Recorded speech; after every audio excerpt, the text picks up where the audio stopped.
Okay, everyone, we're going to go ahead and get started. For those folks in the hallway, come on in.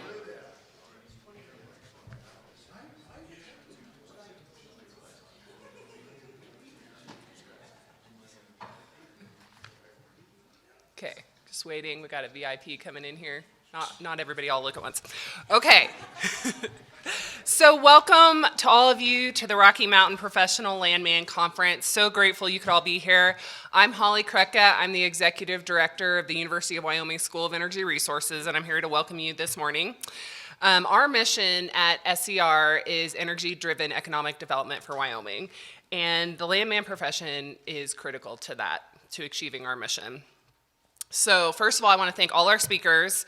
I'm really impressed by the lineup. You're going to hear about energy at the federal level, at the state level, and also diversity of careers in the landman profession.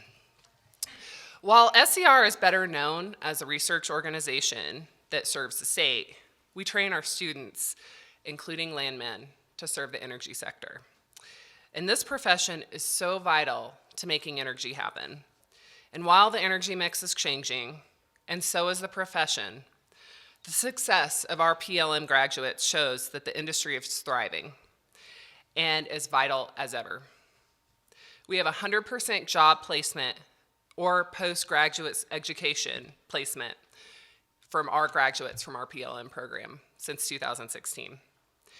We have the 5th highest starting salary of graduates on the UW campus.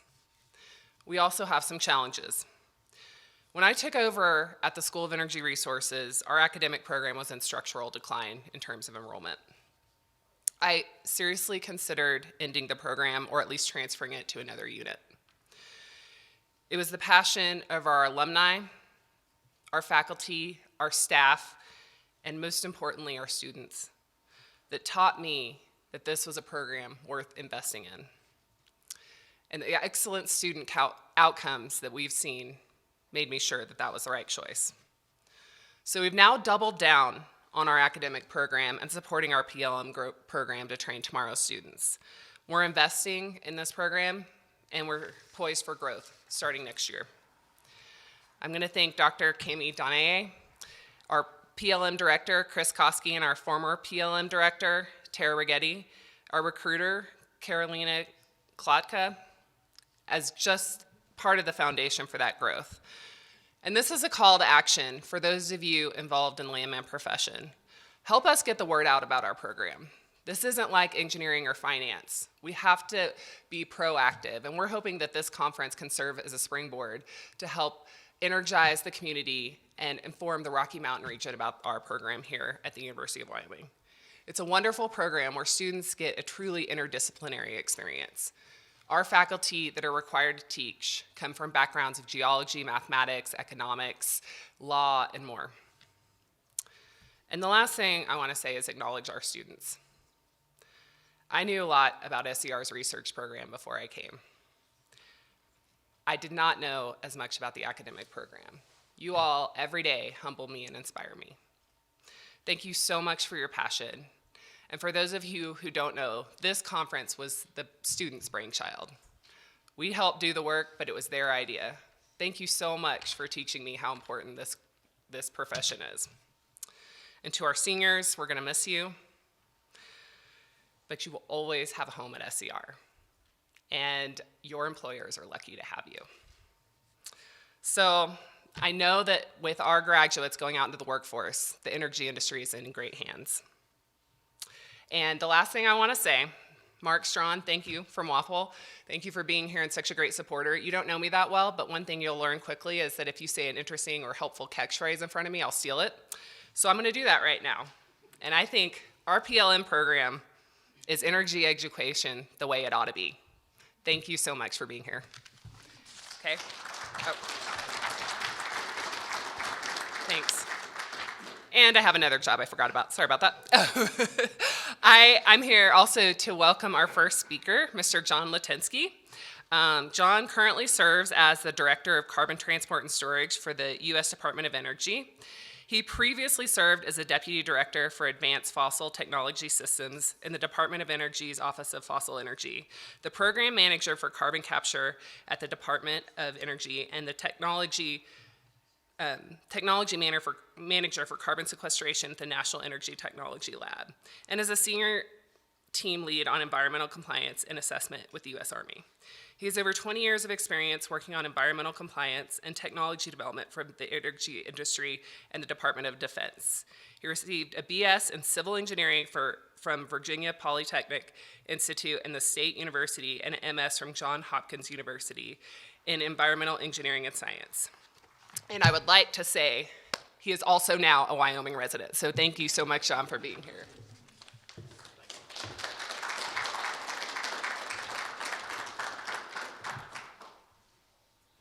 Thanks, Holly, and appreciate the invitation to be here. And I am really excited to be a Laramie resident, Wyoming resident. So it was my choice to come here. We had an opportunity with all the activities going on in the West, and they asked me where I wanted to live, and I said Wyoming. And Laramie was my first choice. So really do appreciate the opportunity to be here. I do have some slides, and I'll talk to them fairly quickly. I'm actually going to set a timer, Randall, so I don't take into your time.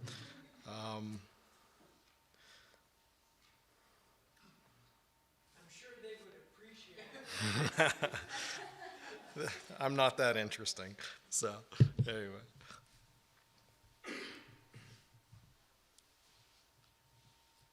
I'll just start talking a little bit for now, at least. So that if you don't know, the department's undergoing quite a bit of change over the last year. Oh, good, so they're up, and I'll talk about that in the beginning of the slides. Let's see. So with the change in the administration, there was basically a notice that there was a climate crisis. And so they made some very aggressive, extremely aggressive goals in my mind on what they were going to do to actually decarbonize the economy. I work with the Office of Fossil Energy.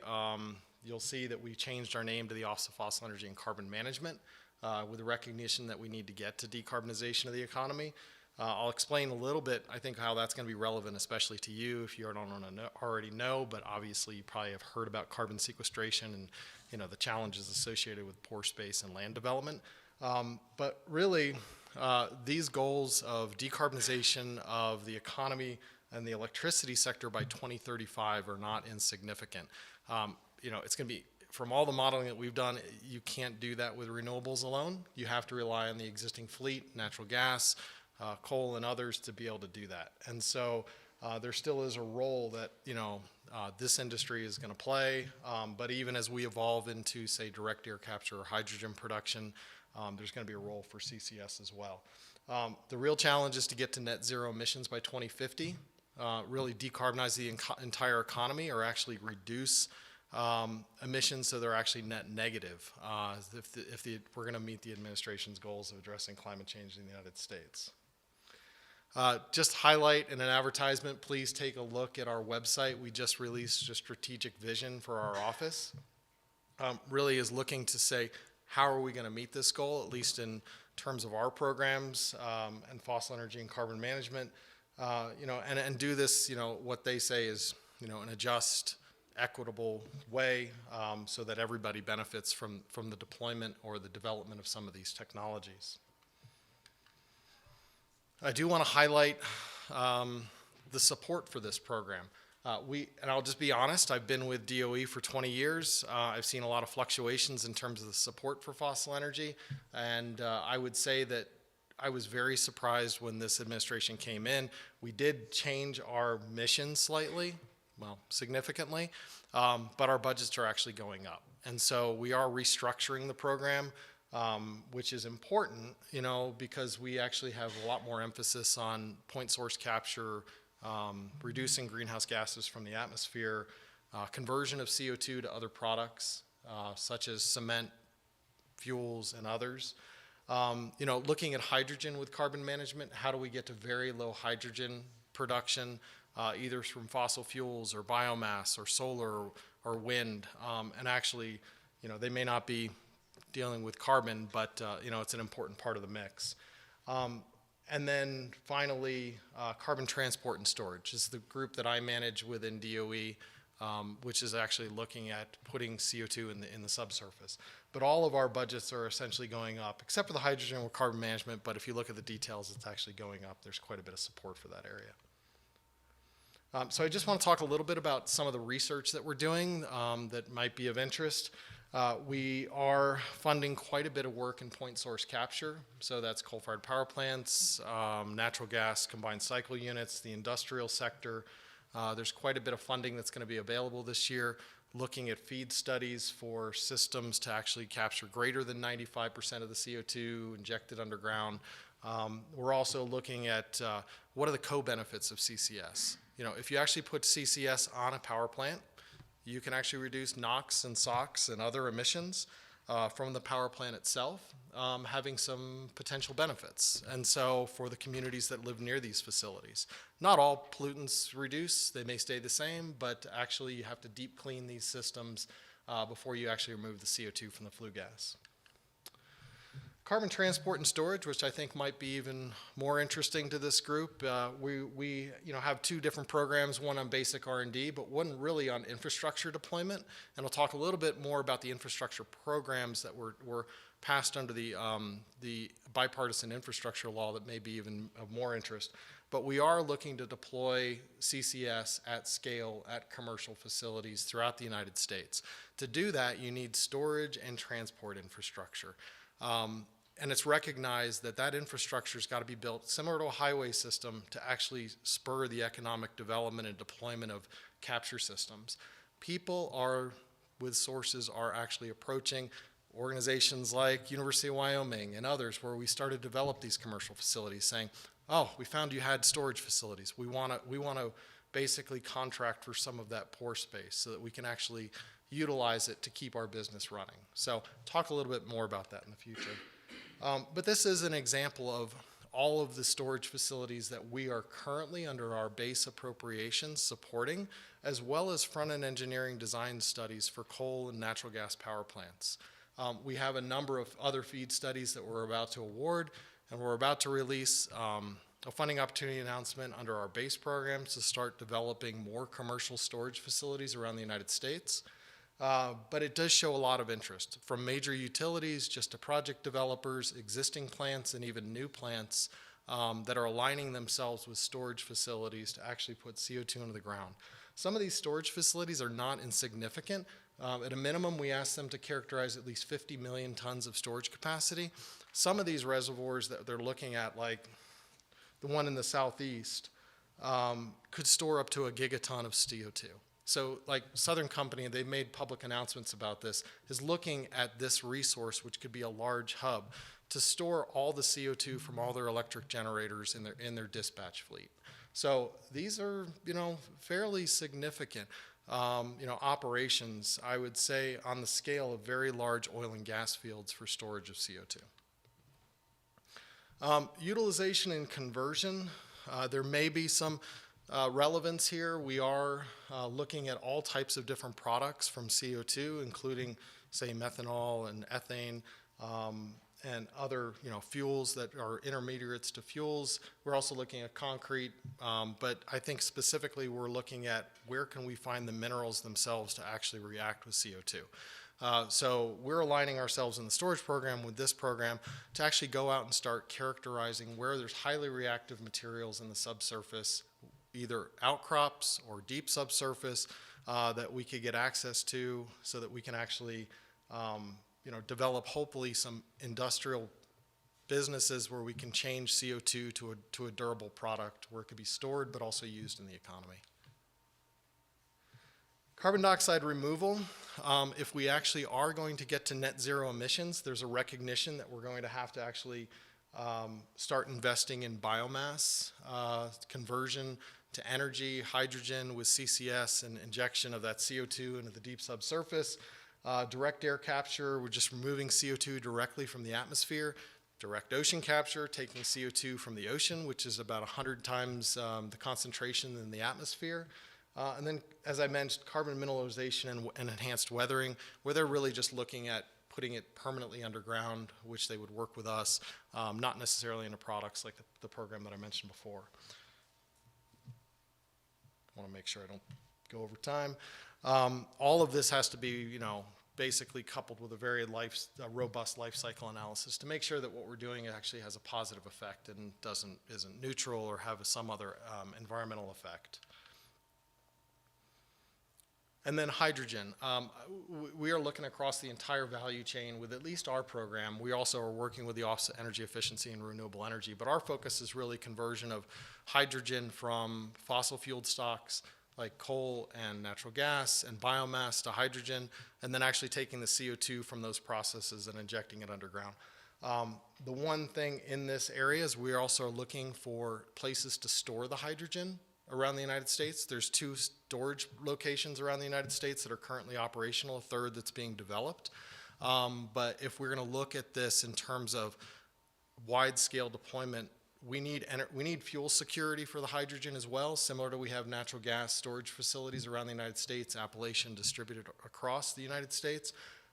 There's a large effort here to actually look at, we need to start doing our due diligence and characterization of the subsurface and locking up pore space and either salt caverns or even conventional clastic reservoirs to actually store that CO2, or store the hydrogen for production when there's long outages of things like solar and wind when they may not be operational.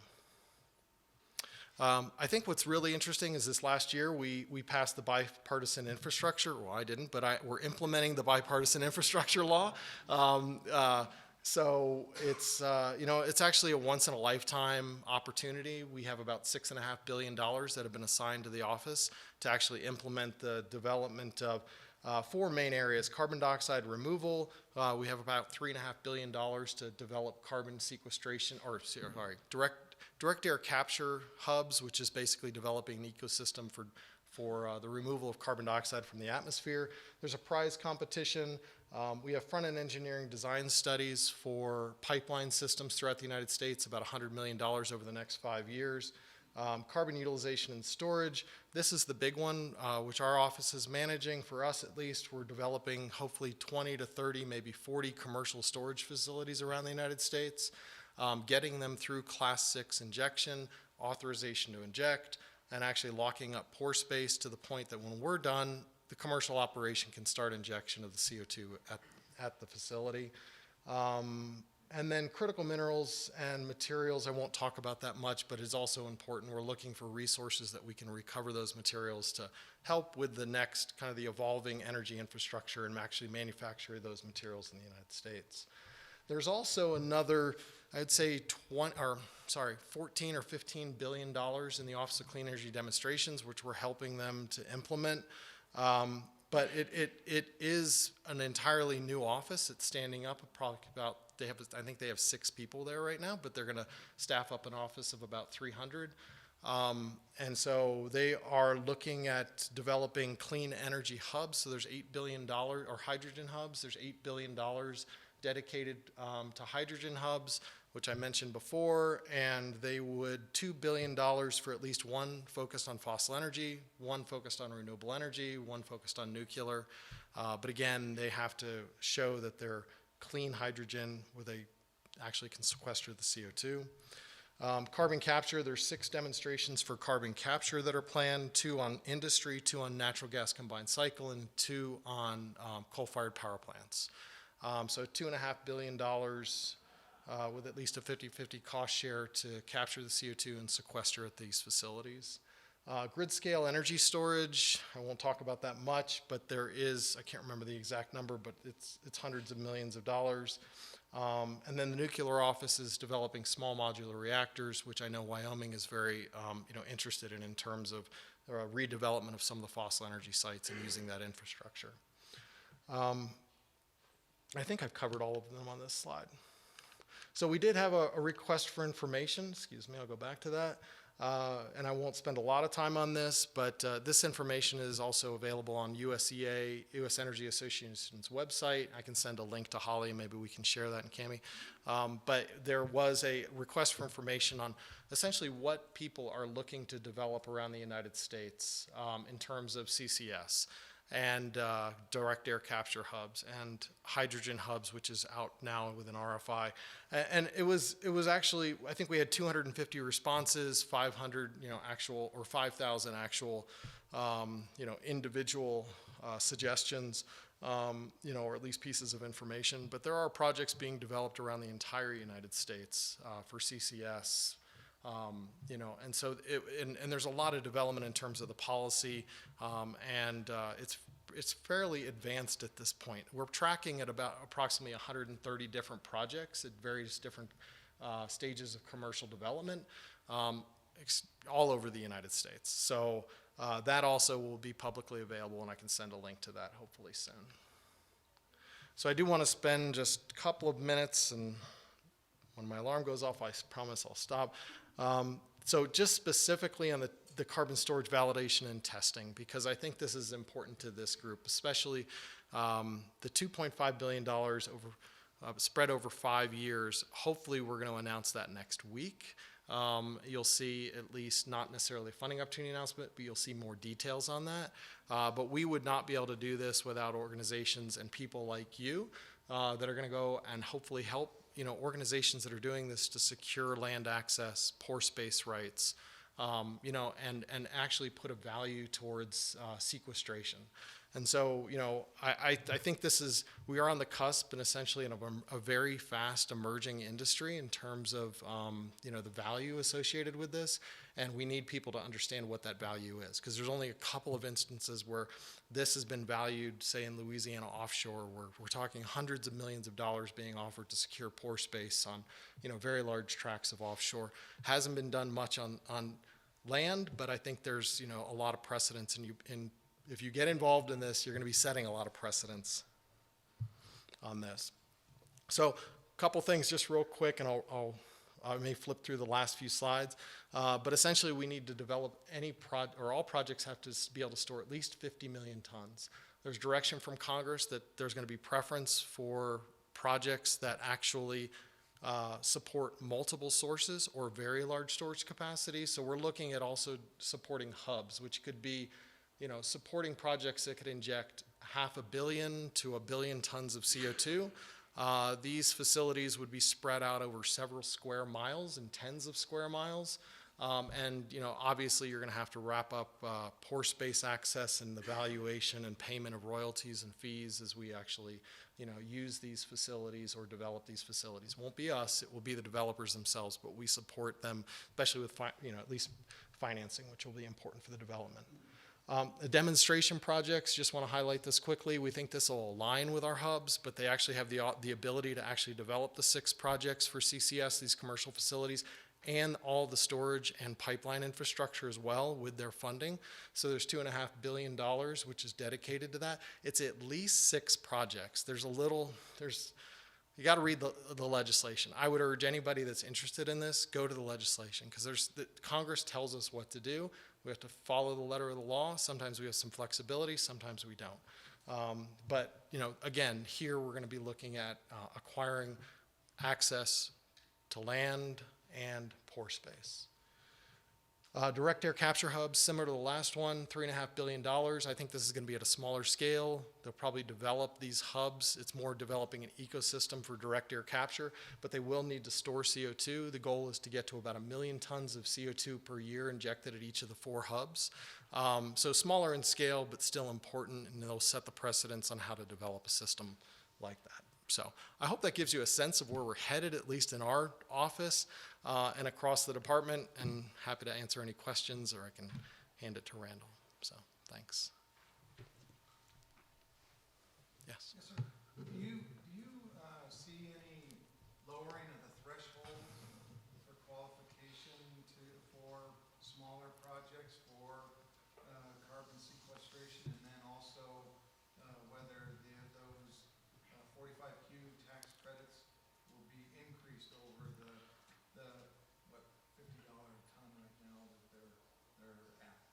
Yeah, I think it's part of the Build Back Better proposals that was going to happen, but it hasn't passed yet. And so hopefully that legislation would get integrated into a future bill. But yeah, the intent was to lower the thresholds for what would qualify under 45Q, below the 100,000 tons for industrial, I think.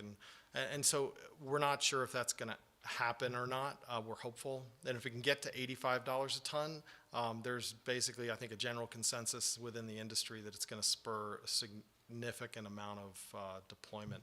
I think right now, at $50 a ton, it's on the margin of, and it's really only incentivizing like high purity sources, unless you've got another market driver like low carbon fuel standard in California, or or the market itself is willing to pay a premium for the product that you're producing. So hopefully we will see that increase in the value and the decrease in the threshold, but we're not sure when that'll happen. John, the Department of Energy was created 50-odd years ago with the direction to create energy independence in the United States. So 50 years later, 70,000 plus employees, billions of dollars spent. How you guys doing? Great question. I'm not sure I can answer that. I think anything I could say could be right or wrong. So I think that's, I think, I don't know how to answer that besides saying, I think the mission of DOE has been evolving. I think they're still looking at energy independence, but it may look very different than it has 5-10 years ago. And I think I think the striving to be energy dependent, but it may not be how it looked in the past is all. I think they're looking at a 2050 future, and it's just going to look very different than it has before. I wouldn't say that what we see today is representative of where we want to be. So, thanks.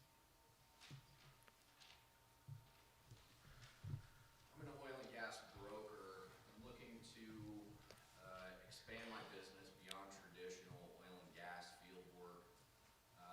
And CCS is obviously a burgeoning aspect of the industry that's going to be important for the future I'd like to get into. Do you have any advice for me about business development, where I can go to find people that are hiring to take the leases, build the right-of-way, do those sorts of things? Depends.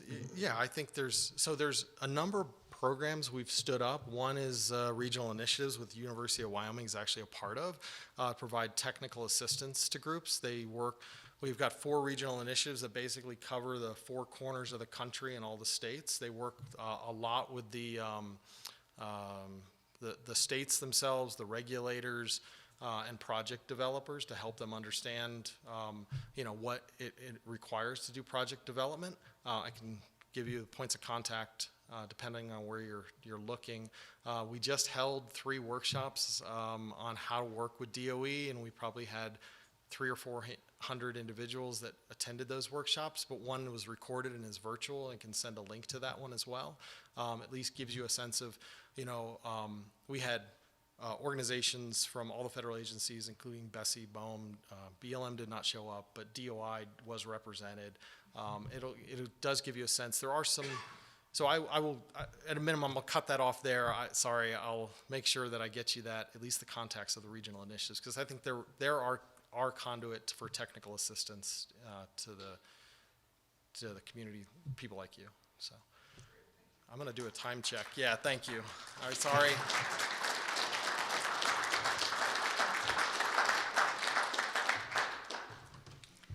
Next, I would like to welcome to the stage Randall Luthi, who currently serves as the Energy Advisor to the Governor of Wyoming and has since 2019. I also want to say that he is a proud alumni of the University of Wyoming with 2 degrees and shares my origin story of Lincoln County, Wyoming. Randall, please come up. Thank you very much. Appreciate it. Let's try with good morning. Good morning. Hey, we're getting there. We're getting there. So first of all, let me thank Holly personally for the opportunity to be here. I really do appreciate always coming to UW. I do have 2 degrees from here. Also was president of ASUW, if you go back 100 or so years. And they tell me that my photo with a proud afro is still up somewhere in the Union. So it's a little hard to believe that now as you look at me. But speaking of that, I have kind of an interesting 2 Wyoming stories. One involves Mark. I mean, I think some of you may have heard, I think it used to be a few years ago, you had this concept of 6 degrees of separation.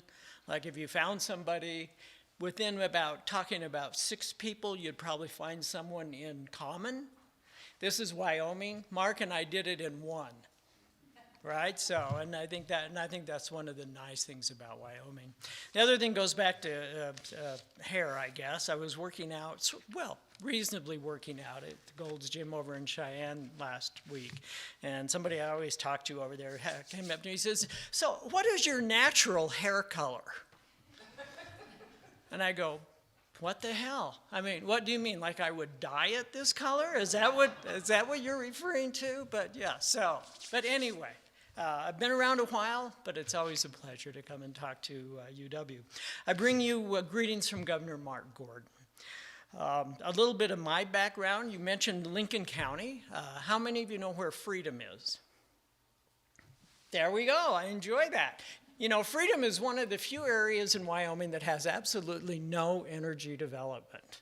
Right? So it seems very appropriate that I should now be advising Governor Gordon on energy development. I also ended up advising, or during part of my career, I was also in charge of offshore energy development.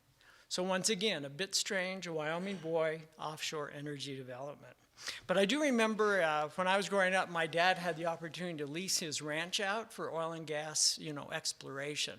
And he was so excited. He signed the lease, they were going to come look.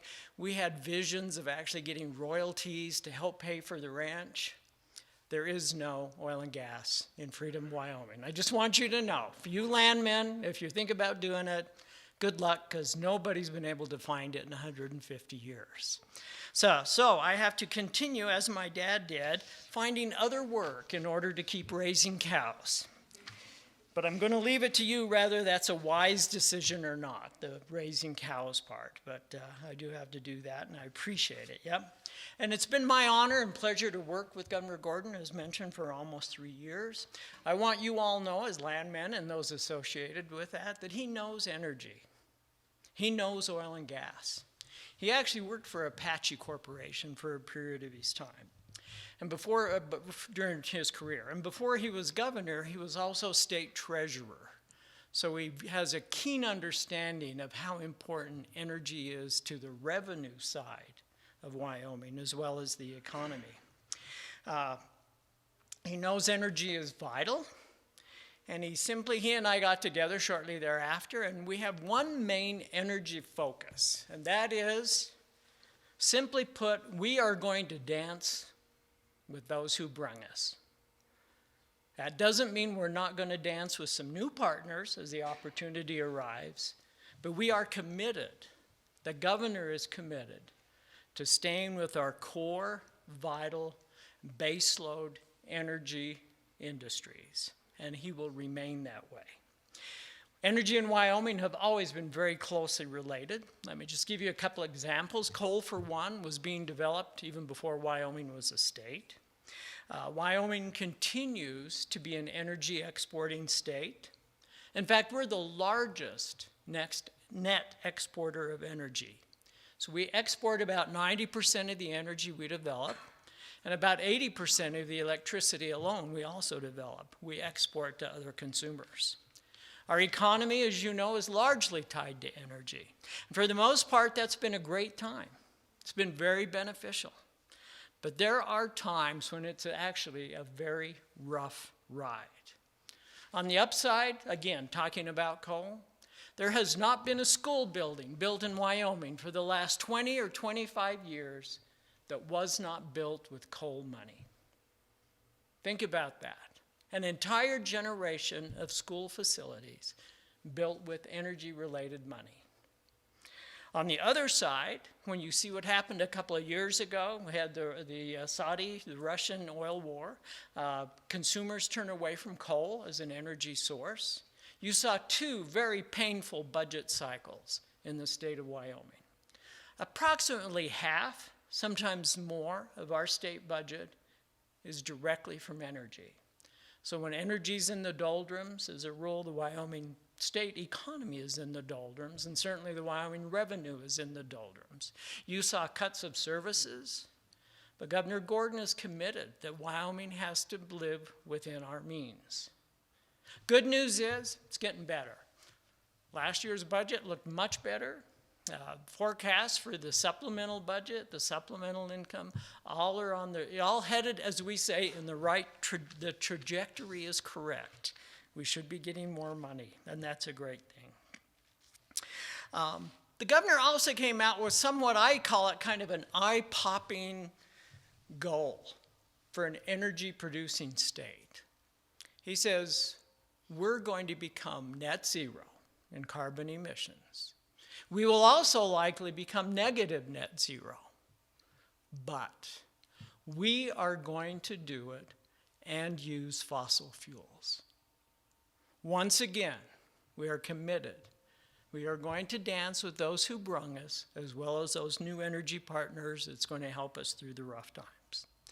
I like to call it our Big Five, and that is we're committed to fossil fuels, renewables, nuclear, hydrogen, and then the fifth one is energy related, but critical minerals and rare earth elements.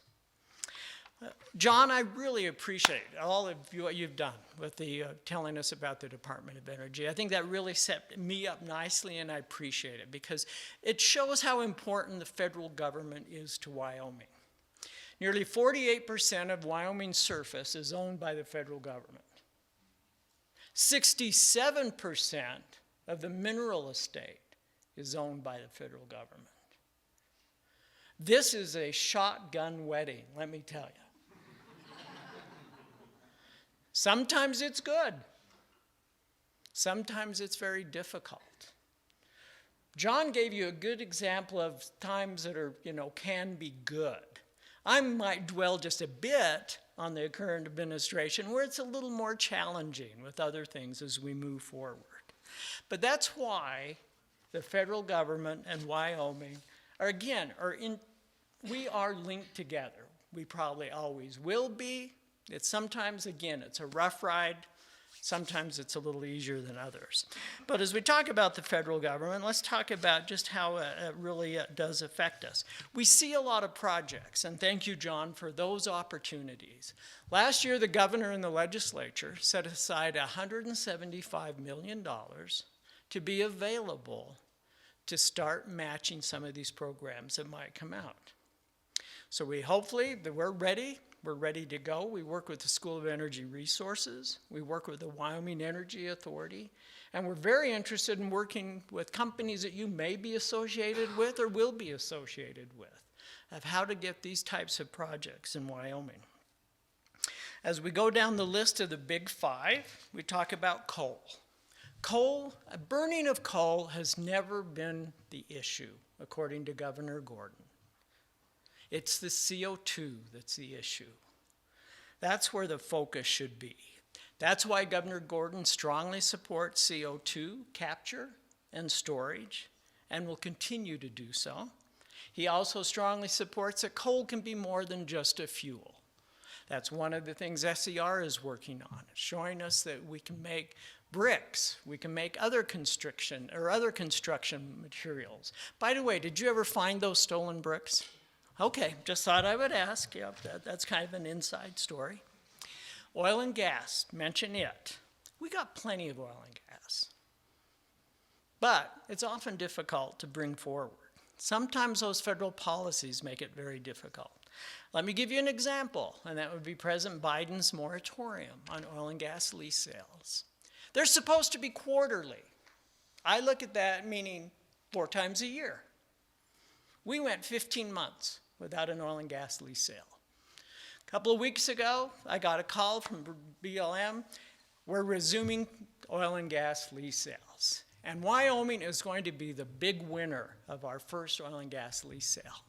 How do you say anything but great? That's wonderful news.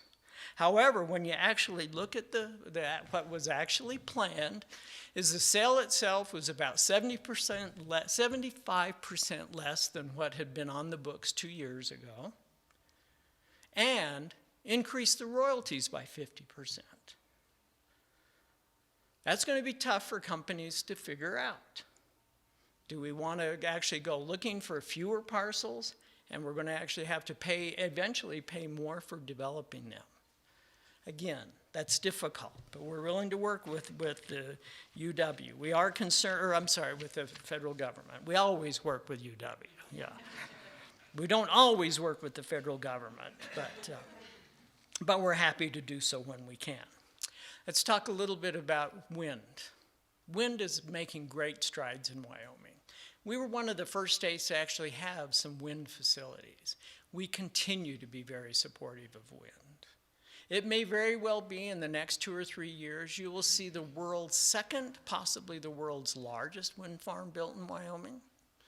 The key to that is still transmission.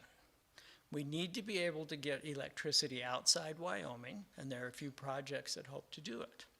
I know NextEra is here today. I certainly appreciate their efforts in also developing wind. That becomes part of the portfolio. When oil and gas was suffering so, sales tax, property tax was a big help to many counties in Wyoming because wind was still moving forward. All energy development has some impact. We just need to figure out how best to do it, and through siting areas as well. Be careful where we put it. Be mindful of where we put it. Doesn't matter what kind of energy it is. Nuclear. We have an opportunity. The Natrium plant in Kemmer, Wyoming. Rocky Mountain Power is the utility that actually runs a lot of coal-fired plants. They agreed that they are going to try and put a nuclear plant in Kemmer. It's called Natrium. It will actually be using liquid sodium as a coolant as opposed to water. There is not any state money involved in that project, but it's interesting. One of the things we like about it is normally when you shut down a coal-fired plant, you shut down the actual utility plant itself, and the coal mine goes with it as well. So two things are hurt in Wyoming's economy. At least with the nuclear plant, you save the plant. And we'll keep working on what else to do with that coal from the from the Kemmer coal mine. But it's a possibility and really looks interesting. However, Governor Gordon has said, we have failed if all we get out of this is a nuclear plant. We need a nuclear industry. Wyoming has the largest supply of uranium. What fuels a nuclear plant? Uranium. Right now, it's enriched uranium, HALEU, high-assay, low-enriched uranium, and Russia controls the major market on that. This is not the time to be buying Russian HALEU. And the government of Wyoming is very interested in seeing what we can do in actually getting a domestic HALEU supply chain going here, using, of course, we would prefer Wyoming uranium. Hydrogen. John talked a lot about hydrogen. The governors of Wyoming, New Mexico, Colorado, and Utah have said we want to apply to become one of these hydrogen hubs. There are a lot of things I like about this concept. Those of you that are not into politics, this is an interesting political combination. You've got 2 red states, 2 blue states. Seldom see anything alike politically. You've got 2 states that produce a lot of raw energy. You've got 2 states that can use a lot of energy. We think we've got the right combination to hopefully receive the funding necessary for what they call a hydrogen hub. I refer to it more as a hydrogen system. It won't be just one facility. We're not going to propose just one facility, but it gives us a chance to be a part of the new, what we call the hydrogen, many are calling the hydrogen economy.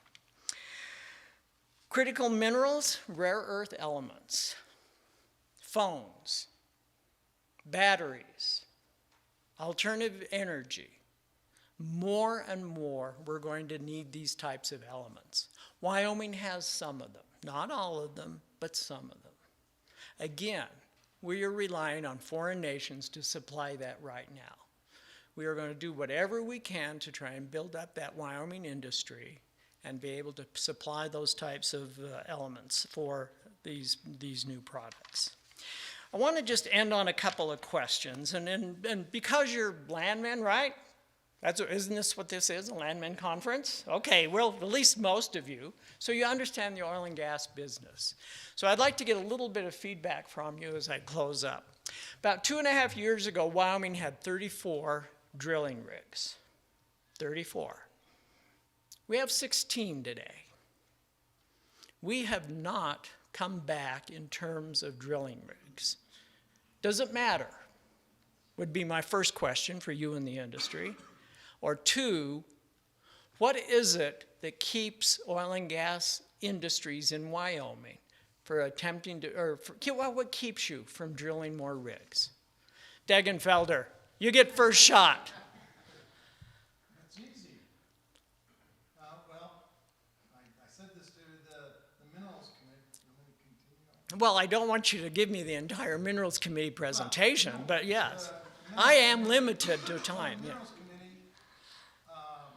asked the same question, and we've got to go back to in 2020 we had the Saudi and Russian oil war, and then COVID eroded the ban. For the first time in the state's history, we had a 0 rig count, and the price of West Texas went -30. We started to recover, and by the end of the year, we were at 5 rigs and $50 oil. And then we had a presidential election, and things changed. And during 2021, that administration has done everything it could do to destroy our industry. And that result of that was that a lot of service companies laid people off. Rigs that we even used in Utah were scrapped in 2021, cut up into scrap iron.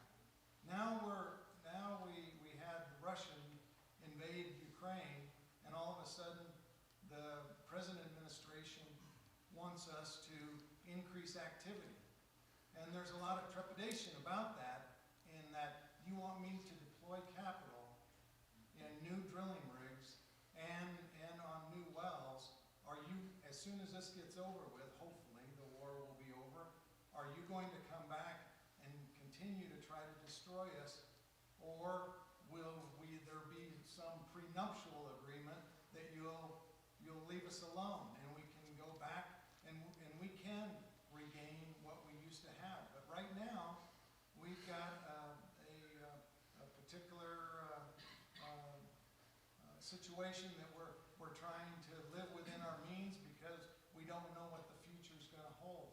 And I think that's exacerbated in Wyoming because of the federal nexus that's involved, as opposed to in the Permian or in Oklahoma or the private states that do not see that federal nexus. All right. I'd love to keep this a big, wide discussion, but I'm getting the, yeah, you're very subtle. But yes, but the only other thing I would mention is I'm an old politician.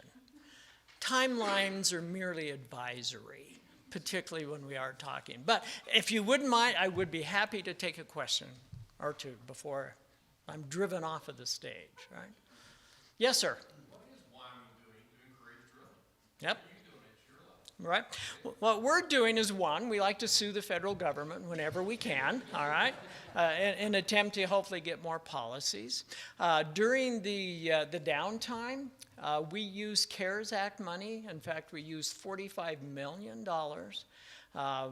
to use for oil companies to complete wells, workovers, and reclamation, plugging and abandonment, to try and keep the service companies and the industry alive until they could move forward. The state is moving ahead with on state lands, their own lease sales. That looks good. That's looking better. And what we're also hopefully telling them, we're here. If you need something, we're going to do it. And we'll be pulling together some of the leaders of the industry within the next couple months. What else can we do? I do believe it ties back to largely this federal nexus, because so much of Wyoming is connected with federal policies. Not all of them are positive. I mean, why do we want to buy oil and gas from our enemies? Why should we ask OPEC to increase their supply?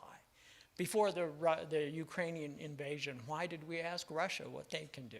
Venezuela. We should be asking Wyoming what it can do. Thank you.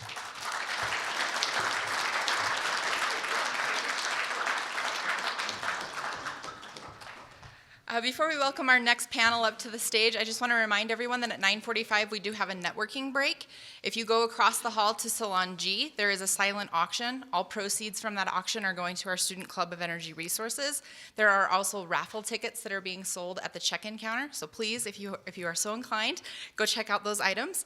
Next, I'm welcoming to the stage someone who almost needs no introduction in this room, Mr. Mark Strawn. He is a former AAPL president, a former WAPL president, and also the current chair of our Industry Advisory Board for the PLM program. Mark?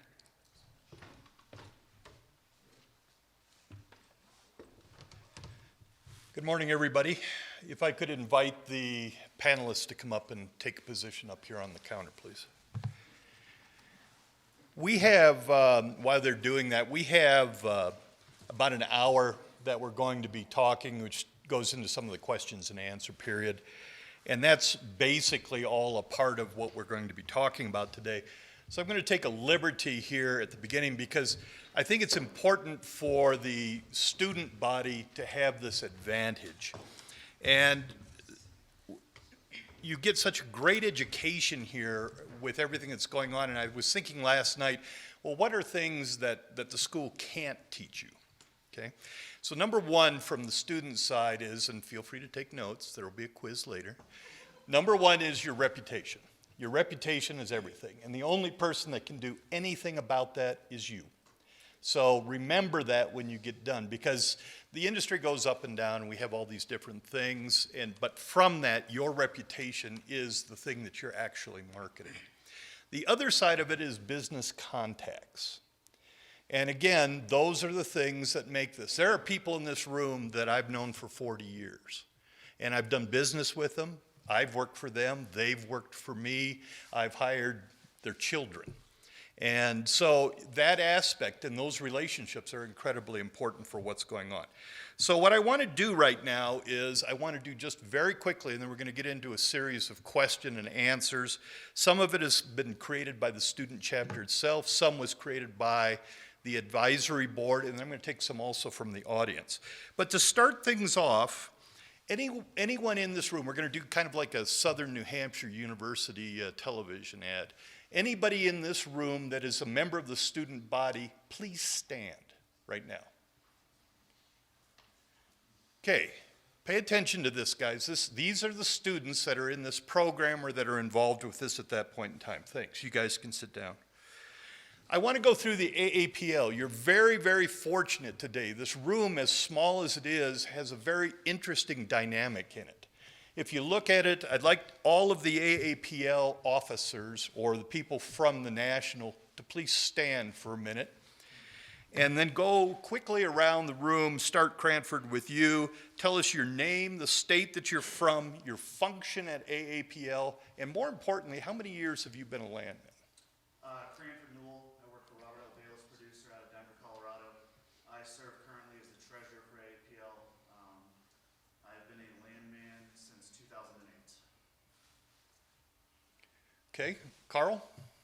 I'm Carl Campbell. I'm alumni resources out of Houston. I'm the first VP for AAPL, president next year.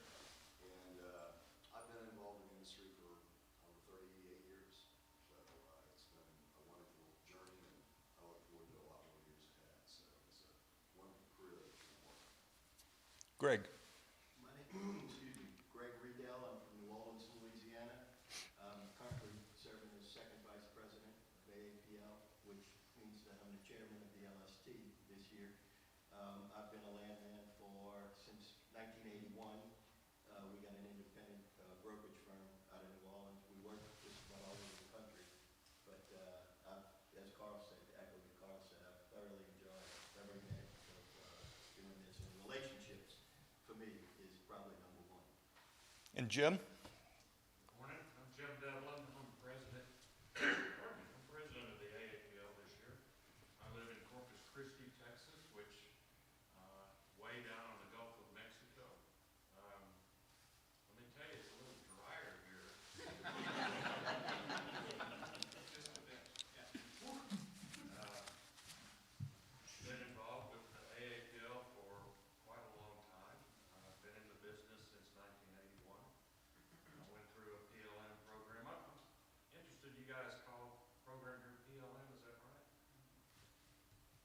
Petroleum Land Management Program. That's remarkable, by the way, because most of the other programs are energy management. You know, continuing with petroleum land management is a really interesting thing. That's off to you on that. Gentlemen, thank you. Next, and I've got to purpose this, so just bear with me for a minute. Anybody in here that's a member of the advisory board, please stand for just a second. I won't go through and tell you, have you go through and do all of your histories and everything, but this is the advisory board to this school and to this function, and these are all professionals that are in here. Some are attorneys, some are corporate landmen, some are independents, and this is all another aspect that you're looking at. So you're seeing a national organization, you're seeing the regional support, and then, gentlemen, you can all sit too, please.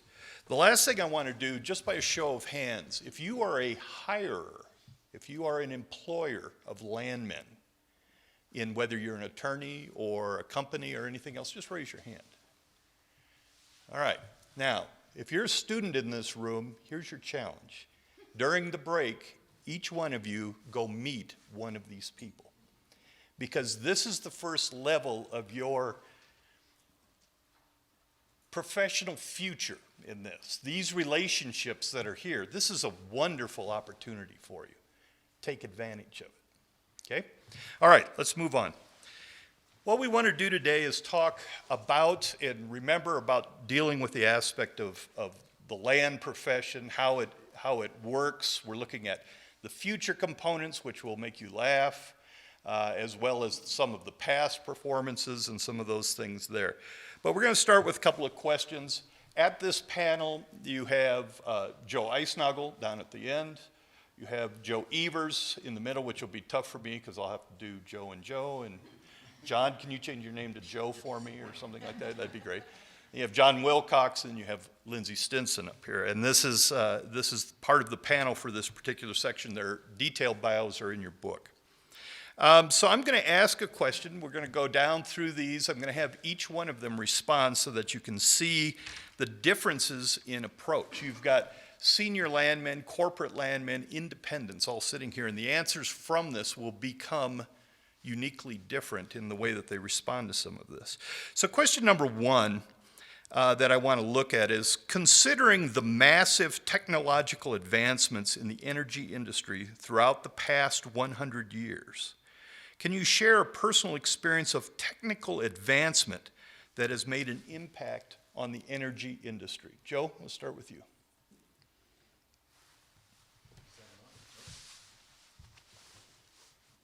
Go. Thinking this question over, I'm going to have to say email.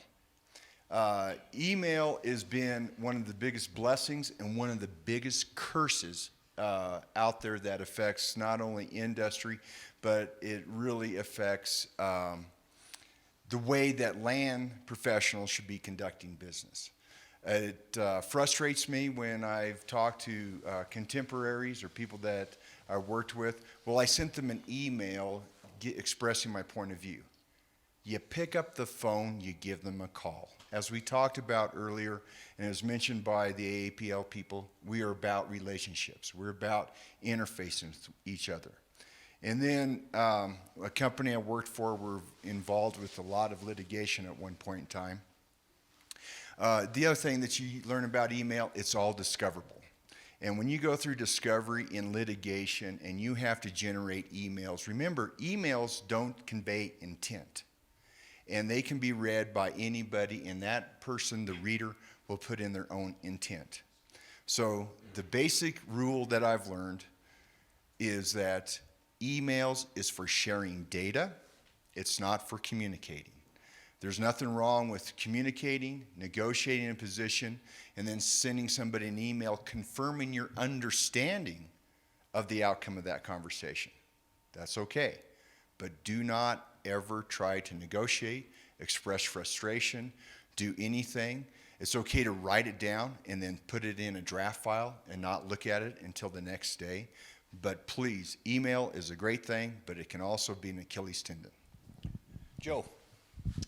Sure. I think the thing that got me interested in the business in the first place was looking at land that kind of had this diversity of use where you have residential developments, energy developments, and agriculture all taking place on a very small footprint.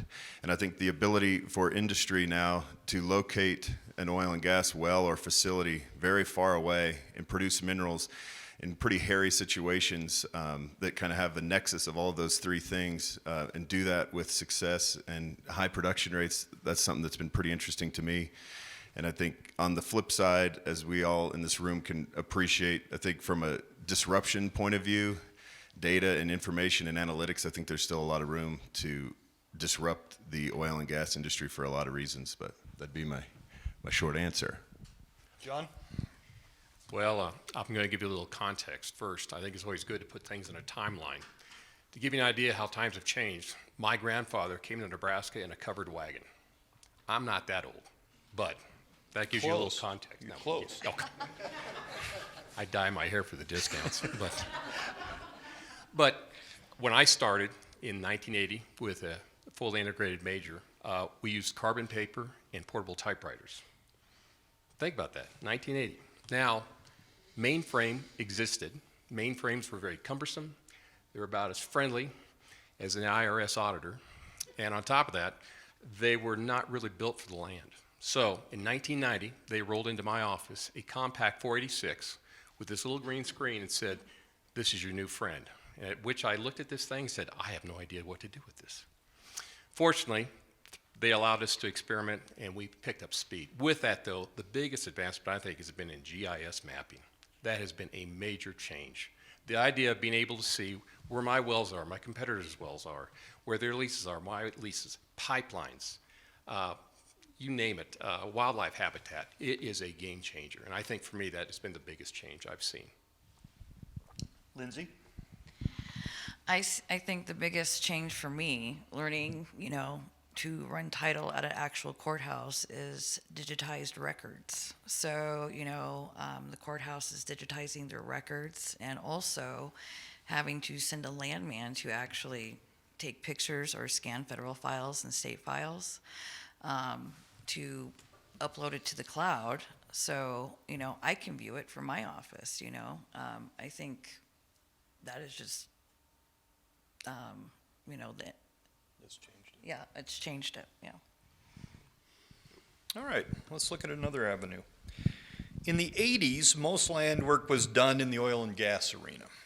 And primarily when I started, it was oil, gas, coal, uranium. Those were the primary things that we're doing. In the 2000s, the emphasis started adding renewables, wind, solar, biomass. What possibilities exist for these new landmen in the next 10 to 15 years? Where will the activity be? Let's go back from this end. Lindsay, why don't you start that? Well, hello? Okay. Well, I think just, the landscape, as of late, I've gotten into so many things. I've been fortunate to, get into carbon capture, rare earth mining, I'm learning with my clients, and there's going to be so much more to learn here in the future that I don't even know that's coming, But I think it's a really great idea here at UW that, they're keeping up with the times and educating as we learn as we go on. John? Well, I've taken away a couple of things already from this discussion. And one, obviously, is you are hearing the words infrastructure and access. There's going to be a common theme there. And I guess lacking eminent domain across the U.S., there will be ongoing negotiations. However, don't give up on oil and gas. And I say this simply, the Energy Information Administration, the EIA, put out at their energy outlook in 2021. In that outlook, they made a few statements what I found amazing. First was, in the U.S., they were estimating there were roughly 279 million vehicles that used gasoline. In 2050, they're projecting 79% of those will still need gasoline. Think about that. On top of that, the auto industry at best can produce about 17 million units a year. So if you want to change everything to electricity, you're going to need at least 16 to 17 years. Gas is not going away. Clean gas is, I think, the way to go. As long as we continue to show that we can reduce our carbon, I think that will be a long-term solution. renewables are part of this solution. I think, it's going to take everything. But we are a country that lives on an energy demand, meaning I want to turn on my switch now and I want to get in my car go now. I don't know how you convince 350 million people to change their lifestyle, because politics will kick in. Joe? Well, I think this room has so many diverse ways to make money in this business. It's pretty neat. I hope the first rocket to Mars with Elon Musk has a Landman on it, because I think that's going to be something that we need. I think we sometimes forget and we get our blinders on in what we do professionally, but the knowledge and skill set of a land professional, anything that touches the ground, the skill set that you've cultivated either here at the school or through your professional career is applicable, whether it is renewables, oil and gas, mining, even real estate development has a very large aspect of land management, wildlife. There's everything, the crossroads of human beings walking across the land, driving across the land, or anything is going to need a land professional, in my opinion. So there's really, I don't think, any ceiling on what your skill set could take you to do. It's a very good question, 10 years from now. And unfortunately, my counterpart, whose name begins with a J and it's not Joe, mentioned access that John mentioned in his presentation. And I've always said that the land professional is actually the access professional. And what did we talk about also earlier in the conversation? 50% of the surface is owned by us, but it's controlled by the federal government. 2/3 of the mineral state is owned by us, but it's controlled by the federal government. And Chris hears me ad nauseum talk about it, and he does, we do cover it, but the National Environmental Policy Act, NEPA documentation. In my career, I've been very, very blessed to be a NEPA lead on several different documents. And that's one of the things that the land profession can really take a look at. You do not need to be an air quality specialist or a water quality specialist, but you need to know how to, again, relationships, how you get those interdisciplinary teams talking to one another, those different technical experts, how you stay on schedule or close to schedule as possible, how you manage a budget or as close as possible, because those NEPA documents, I always say whatever the timeline is and what the budget is, multiply it by 2, and if you come under that, that's a huge success. But the whole point of it is that the land professional has those skill sets, and those skill sets is that capability to communicate, get people in the same room, tear down the silos, so we all are working for a common goal. As moderator, I'm going to add one more to that mix. In the last 3 to 5 years of my professional career, and I've been doing this for 42 years, the other thing that I think students should be aware of is that a great demand comes upon acquisition and divestiture due diligence. And probably the bulk of my work in that period of time has been in that arena. And so those skills of learning how to be in that level of negotiation, risk management, being able to move quickly in and amongst all of these fields that have been discussed up here is incredibly important. Because it doesn't matter whether the industry is going up or going down, or we're looking at Bitcoin or we're looking at whatever. People buy and sell transactions.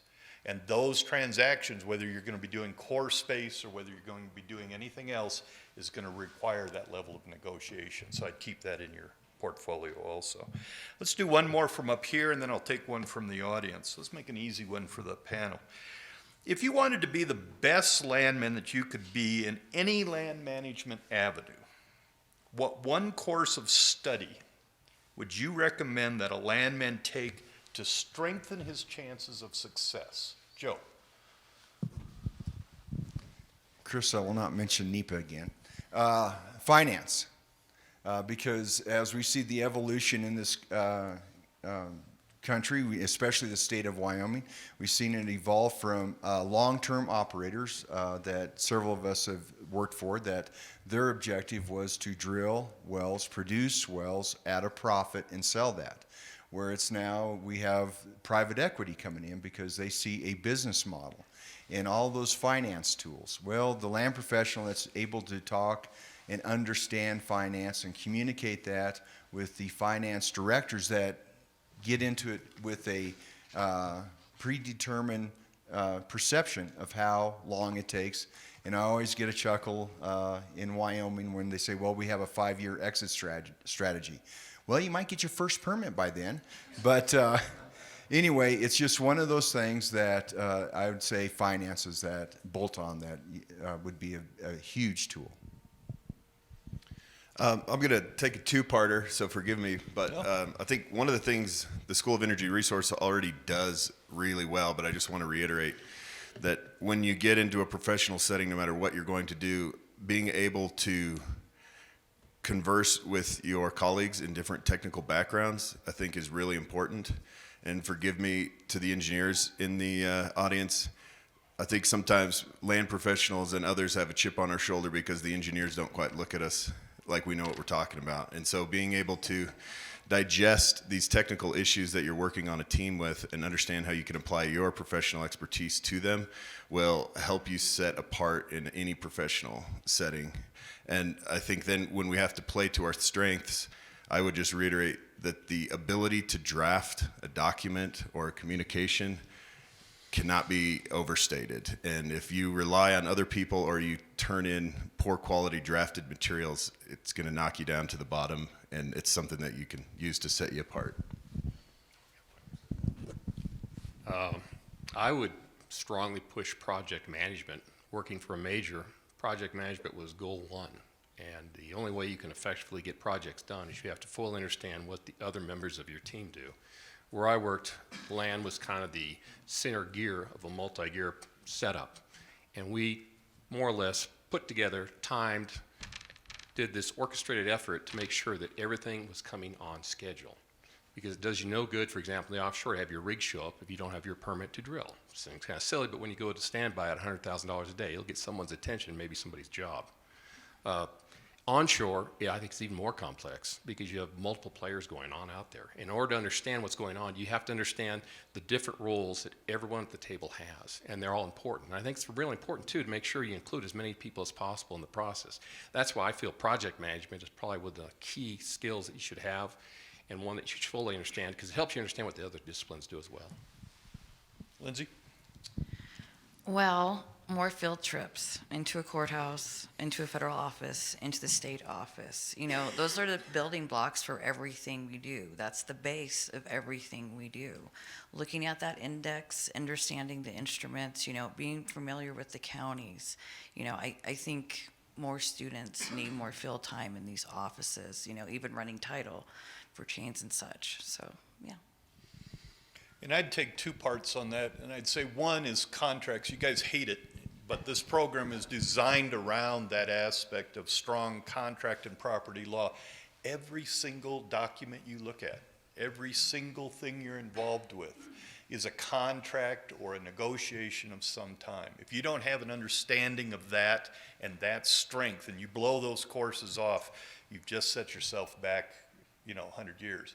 And my second part of this would be risk management coursework, because all the time as a landman, what you're constantly doing is you're making decisions for your company or for your client or whatever you're doing as to whether or not we're going to do this. We're buying and selling, negotiating properties. We all have to decide what that risk is and how we're going to proceed along that particular line. Let's take one from the audience. Who's got a question for the board? Somebody out here? Dagenfelder, you got a question? Well, that's my question. Why is everybody picking We pick on you because you always have good questions. I think you guys have done a great panel because I really would echo your statements about adaptability and communication and just a statement. The one thing that I could say about my peers in this industry I'm very proud of is that I could give anyone a task to do and they figure it out. And how you figuring that out and communicating that is huge. And I really mean that to all the students here. If I was to say to Mark, the next panel you're going to do is on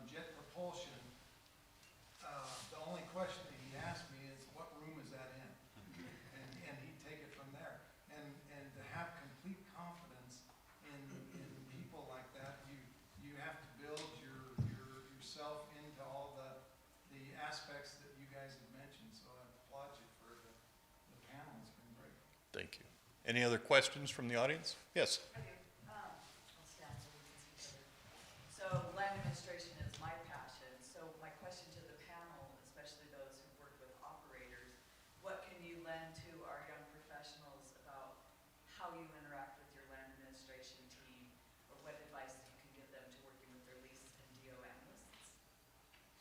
You want that, anybody specific? Anybody? Joe, you got a mic? Go. God bless you.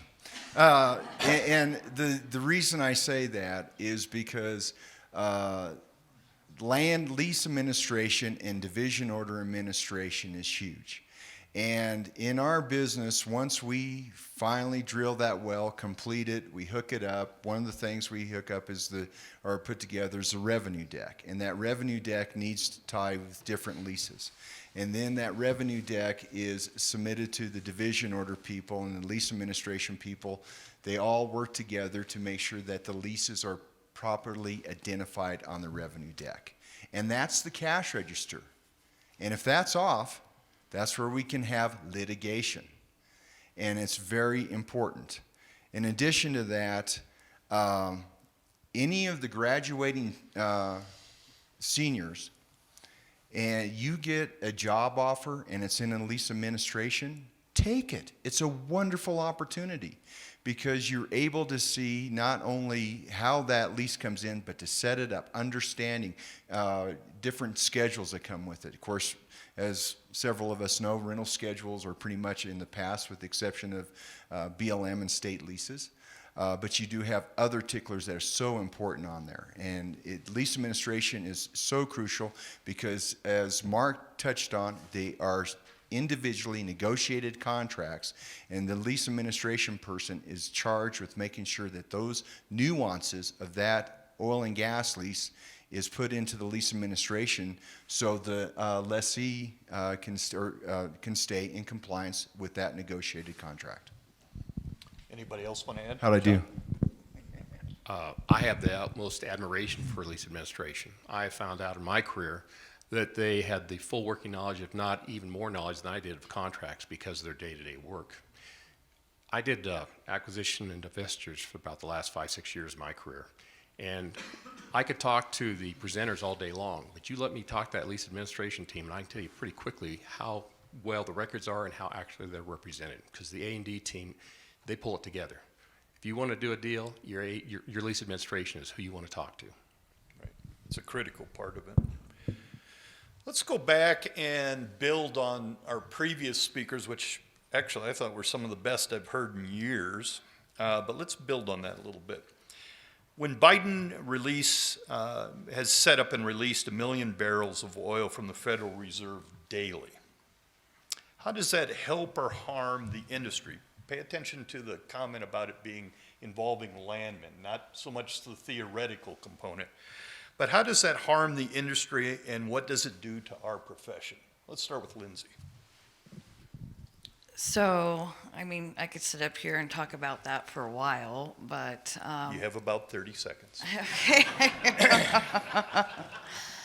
But, you know, really, it hasn't really affected me as a land broker, you know, running Landman day to day. I can honestly tell you, in the last month, I have hired 5 people, and I'm probably looking for 5 more. You know, the industry has upticked. I think they definitely do see a difference, but from my day-to-day life, I have not seen it as a landman. Okay. John? Well, if anything, I think it will increase the demand. Back in, I believe, last November, they released roughly 50 million from the SPR. Gas and oil prices didn't hardly move. Part of this is the fact that we use about 8.8 million barrels a day for gasoline alone. So the only way these type of price fixes really work is if you can get OPEC and Russia to cooperate. We know that's not going to happen. So the demand's going to be out there. It's going to be increasing. The real function is that land is the spear. They are ahead of everyone else in the process of getting projects ready. And I think when you hear your broker contingents, especially ramping up, that tells you that the demand is coming. It's just a question, when will the rigs be released? And that's a function of manpower, materials, supply chain issues. Joe? I think overall, we've already heard it many times, it will be negligible, and the good thing is you got to replace it. But I would turn it a little around and challenge everybody in this room. I think, again, we get our blinders on sometimes, and we take for granted the knowledge that we have as professionals in the industry that we choose to operate in. And I think it's incumbent upon our industry to explain to our friends, our neighbors, and our family how these policies do or do not impact daily life, or how policy changes and things within our industry can move the country forward. I think this is a really good example of the importance of the oil and gas industry, or the energy industry as a whole, when we take the basket of different types of development that we do here in Wyoming better than anyone else. What does that mean to your friends, neighbors, and family? And I don't think we have those conversations very often because they're kind of hard, but we have to continue to communicate that, and I think it's really important for the young folks coming out of school and into the industry to do that in a good way. What's the answer, Joe? Well, my lens, I agree, I think it's more of a cosmetic issue to make people feel a little bit comfortable. The other side, and I kind of look at it in the aspect, well, how much is in the Strategic Petroleum Reserve? What was the Strategic Petroleum Reserve set up for? It was set up for, I always was under the impression, acts of war, where we need to have that to fuel our military, to fuel our self-defense systems, not to make us feel better at the pump. And so it really concerns me because, okay, what's the plan to refill it? When do we start refilling it? There was a point in time when we talked about the price of oil being down, and there was legislation pending before Congress. This is the time to refill it, and it got killed on the Hill before it even got any traction. And that's sad, because that could have been refilled at around $20 a barrel. And so everything, as we talk about, every action has an equal opposite reaction. And so that action, how are we going to take care of it? What does it do for longevity? What is the inventory amount today? What is our plan? Let's switch topics a second. We've heard already today that we're moving into hydrogen, carbon sequestration, pore space leasing, all of that type of component work. My question to the panel is, how do you see carbon sequestration playing a role as a landman in the future? Where will be the opportunities? We had a gentleman earlier who literally asked, how can he be involved? Take it not from that component part, but what are the aspects of that type of business that you see landmen doing in the future? Lindsay, you want to start it? So, title, who's the surface owner?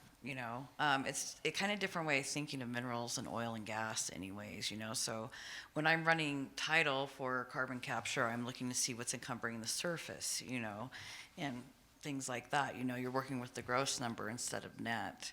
But lease acquisition, sending Landman out to actually go visit with the surface owners to get a deal done. But also it's very important that they're educated on when they're doing this, so they can educate, these landowners with, I guess, the proper materials anyways. I'm fortunate enough, I work with a client that, wants to get education out there anyway. But title, leasing, those are the big things. John? Well, to get an idea, how big is this business? And ExxonMobil, I worked on projects with them. Those are sharp folks. You may not like them, but they're nice folks when it comes to technology. They were forecasting, there was a Wall Street article back in March of 21, and they were forecasting that by 2040, get ready for this number, that the carbon sequestration business would be a $2 trillion market. $2 trillion. That is, I just, if it had not been ExxonMobil, I would have thought, yeah. But it gave me pause to think. So with that being said, the role of the landman in the future, I think, will be not only the access and the helping with the construction of the sites associated with sequestration will occur, but reaching out to the major producers of carbon to put together agreements to have a way to get them so we have centralized pipelines. Canada's notorious for their pipeline corridors, so we aren't all running all over the country. We have centralized corridors, we get economies of scale. It's going to take serious negotiations to get different industries to sit down to realize that we all have different smokestacks because you're business, but you have one problem, you got to get rid of your carbon. And I think that's going to take the Landman to step in to help those folks understand where they are aligned.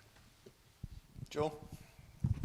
Yeah, I think we hit on it, relationships, and I mean, put simply, it's kind of a neat prospect because it's the exact same as oil and gas, except instead of taking something out of the ground, we're putting it into the ground. But the same ancillary infrastructure exists, the same, I mean, relatively similar legal suite of documents and agreements exist that you have to navigate.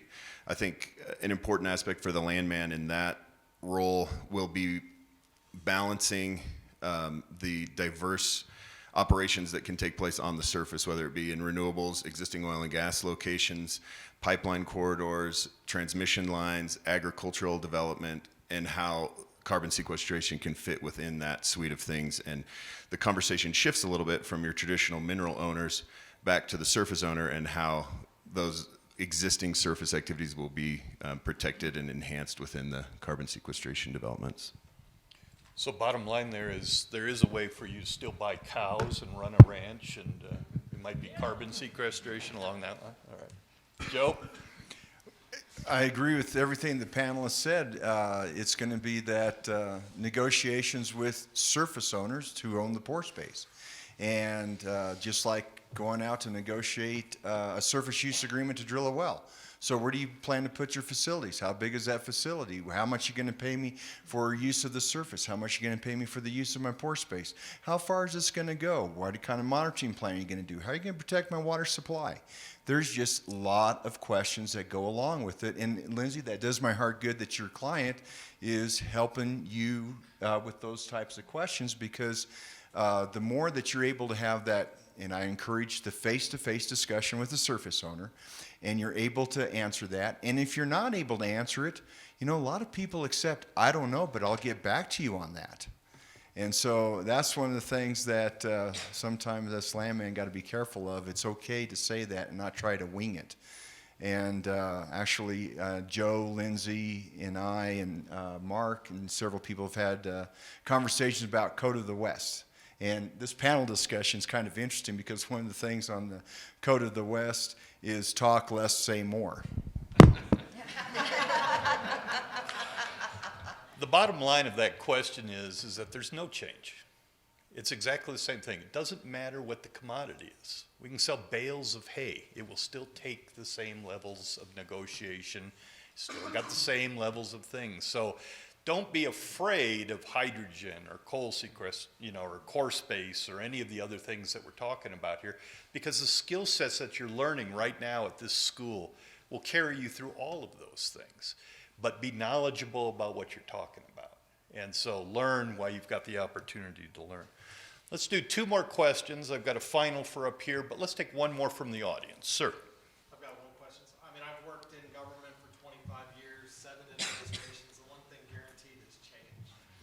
But I do have a question. I mean, are there barriers to landman practice that at the federal government, either through rulemaking, policy changes, or legislation, that, and I'm not looking for, don't want to answer, that's fine, that would help support, you know, this change in direction, that would be durable even if there was an administration change, that you think would be beneficial for a DOI or an EPA or, you know, a DOT or somebody else to help implement to make your jobs easier?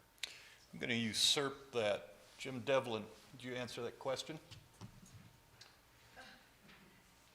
So, I think it was Ronald Reagan said that the worst words you could hear is, I'm from the federal government and I'm here to help you. I think as an industry, the point is,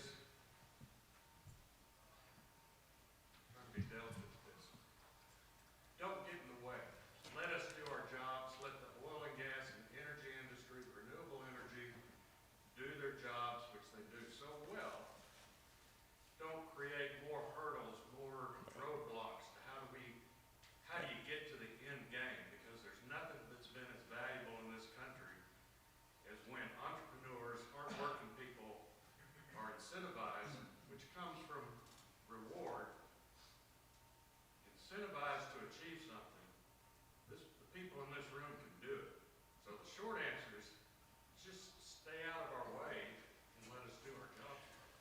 There's two answers there too, and the short version of what he just said was less is more.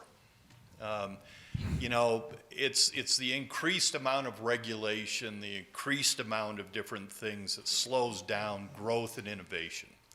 The other thing is that when you have restrictions, and that's nothing that you can really solve, federal policy changes. You know, if you have a Republican administration or a Democratic administration, it just alters the world. And the problem is that most people in this room are independent contractors, or they work for an industry that is responsible to a commodity price.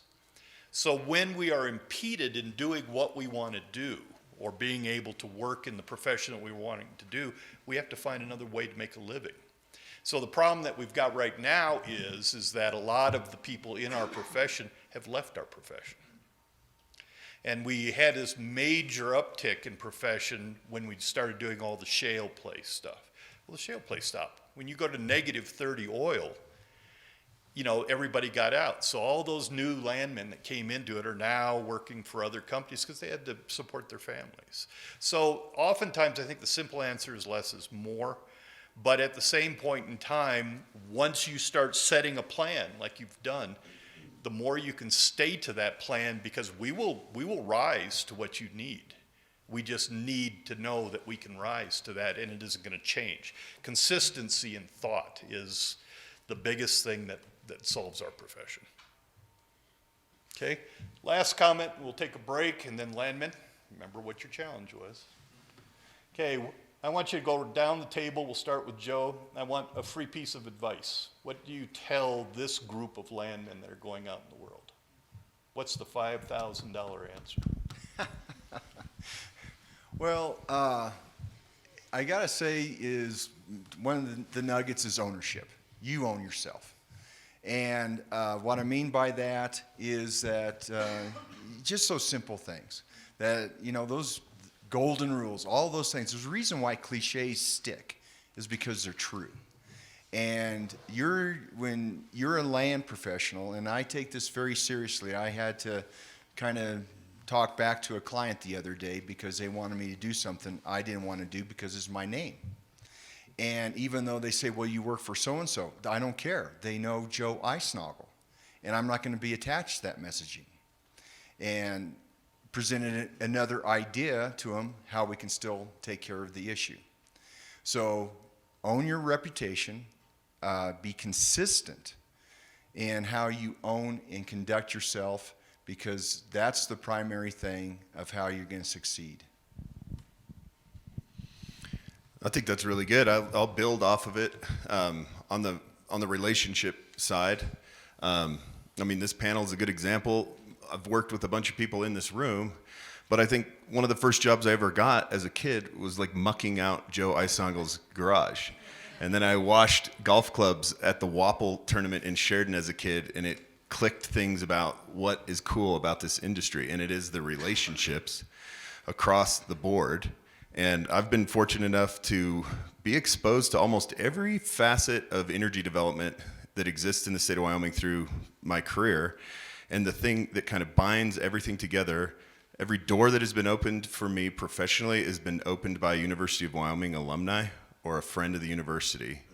And I would encourage everybody to take advantage of the networking opportunities that Mark has kind of identified, but take it beyond, and don't be afraid to give back to the school that you came from and the place that you came from, because it will give back to you in the future. And that didn't really click for me when I was in your shoes, but as I've gotten out and, you know, doors that I've knocked on have been opened by Wyoming alumni, it's really kind of changed my view. And we're not down in the corporate offices of the oil and gas companies waving flags around like our friends from Texas Tech or maybe OU. But if you ask a University of Wyoming alumni to help you, they will absolutely do whatever they can for you, and I would encourage you to ask. Well, I think Joe hit on ethics as number one. You're only as good as your word, and if your word's no good, you're done. This is a small industry as far as who you work with and who knows you. If you don't have a good word, you might as well look at another career. So don't ever do anything that you wouldn't want to have on a 20-minute segment on TV. The other thing, though, I think that is just as important is durability. This is a tough business. If you think you're going to walk in and be given a pat on the back and a raise every year, you're kidding yourself. You're going to earn every dime. You're going to work on projects. You're going to work with some of the people out there. You're going to like, how did I ever get assigned with this group? But what's going to happen is that you're going to learn from every group you work with, every interaction, and you're going to walk away knowing that you have the self-confidence to carry yourself in a professional manner such that people want you on their team. But it doesn't come without a price. My hair at one time was brown. Lindsay. I would say getting involved in, the state association, AAPL. I mean, I just recently, a few years ago, got more involved with AAPL, and it has been a wonderful experience. I have so many people I can call now with questions. I mean, it's great, and it really, just the people around that, teach me about things on my government committees and public lands committees. We're all sharing information, and it's so great to just get involved with your local and national level association. And yeah. And I agree with everything said. Reputation, ethics, everything is there. But I'll give you 4 free words. And that is under promise, overperform. As a landman, you're going to be constantly put on timelines and deadlines and everything else that's out there. If you can't meet those, it doesn't just affect you. Now it affects John. Now it affects his company. Now it affects some future project.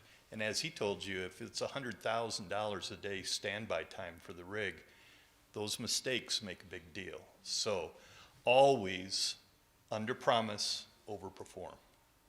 Okay? Let's take a break. Thanks.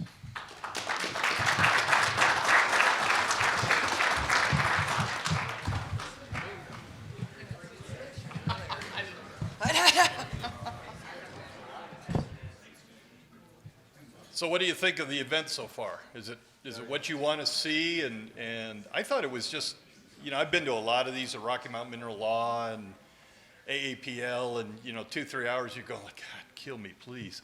And actually, this was the quality of the first couple of speakers and stuff. I actually wanted to hear more from them, and that's a telltale sign that this went really well. You are back. All right, let's continue. Got to take my long-range glasses off. My last function for this week. Jim Devlin Cpl is a native Texas-born in Odessa. He earned his BBA with a major in petroleum land management from the University of Texas at Austin. We won't hold that against him. Where he was president of the Student Landmen's Association, named Outstanding Senior in the Petroleum Land Management Program, also received the prestigious University of Texas Cactus Good Fellow Award. In 1990, Devlin moved to Corpus Christi, Texas, as a founding partner and executive vice president, director, and secretary of SUMAR, Exploration and Production LLC, and its affiliated entities. 2018, he started Lincoln Energy Company LLC as a vehicle to expand his production portfolio and currently serves as its CEO. In addition to serving as president, first vice president, secretary, and director of AAPL's board of directors, Devlin is a past chairman of the NAPE Operators Committee, an AAPL strategic planning, finance, investment advisory, ethics, forms, annual meeting, and education committees, and a former member of the nominating, publications, and issues management committees. He's also served as president of the Corpus Christi Association of Professional Landmen. The Texas Independent Producers and Royalty Owners Association, in conjunction with AAPL, the American Association of Petroleum Geologists, and Texas Monthly Magazine, named Devlin Best Landman in the 2013 Texas Top Producers Awards program. Devlin is a former advisory board member of the University of Texas KBH Center of Energy, Law, and Business, as well as the founding member of the Executive Council of the University of Texas Energy Management Program. As a director of the $10 billion Driscoll Children's Healthcare System, he serves as vice chair of the board of Driscoll Health Plan and Finance, Audit, and Corporate Compliance Committee. He is also a member of the Compensation, Governing, and Nominating Committee and former chair of its Bylaws Committee and Development Foundation Board. Additionally, Devlin is a former director of a $2 billion John G. and Marie Stella Kennedy Memorial Foundation, where he served on their audit and investment committees. Devlin shares his life with Carly, his wife of 39 years, their daughters Genevieve. All three enjoy weekends at their Trinity Ranch in Beeville, Texas, where they raise exotic game and commercial cattle. As an outstanding landman and someone I personally call my friend, ladies and gentlemen, Jim.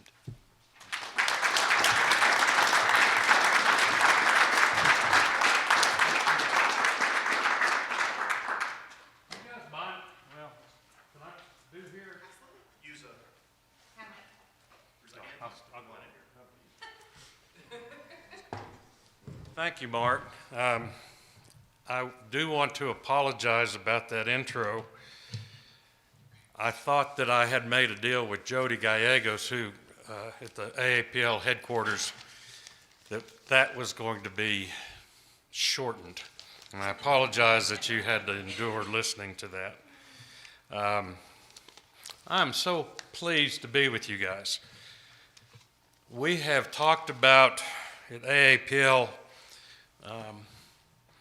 we have talked at length about the importance of the programs, the energy management programs, that they are the future of our industry. And you guys have created really one of the shining stars of that in our country. The programs that have been started, the accredited programs, get better and better for the most part. And you guys are really a great example of how to put great ideas and energy to action. I commend you in what you're doing. Your leaders, your student leaders, your faculty and team, really outstanding. I commend you all for it. I think if I remember, Mark, earlier in the morning, there was about 6 or 8 students here. I know there's got to be more. Raise your hands if you're a student. Oh, so okay, it's growing some. So 4, 6, yeah, 10, 12, good. The rest of you are old working stiffs like me, right? Well, what I'd like to do is talk about the AAPL and how it affects us, both the old working stiffs, and how it can affect the students. So if you guys will bear with me a little bit, some of it will resonate more with one side than the other. But one of the most interesting and challenging things for the AAPL is what's happened in our industry, in our country, in our world in the last 24 months. I don't even really know where to begin to talk about what we've all gone through. But on a personal level, my term began July 1st of last year as president.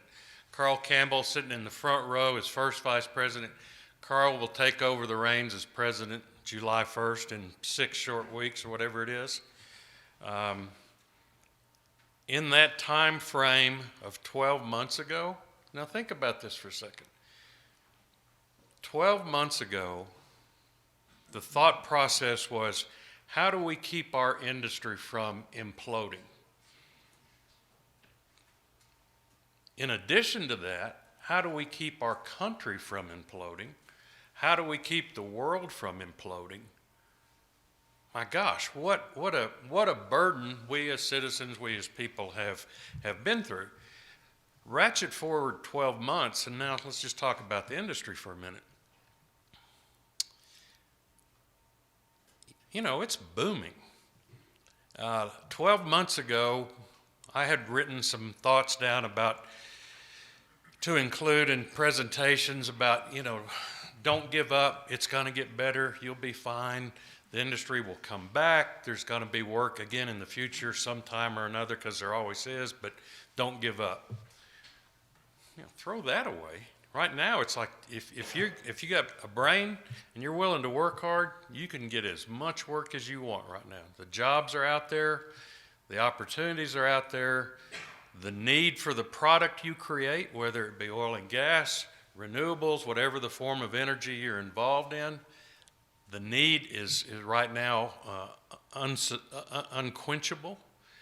So the future in our industry, whether you're one of us old working stiffs or one of the new people coming into the industry, is remarkably wonderful.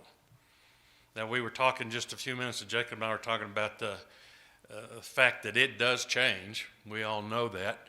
And we were talking about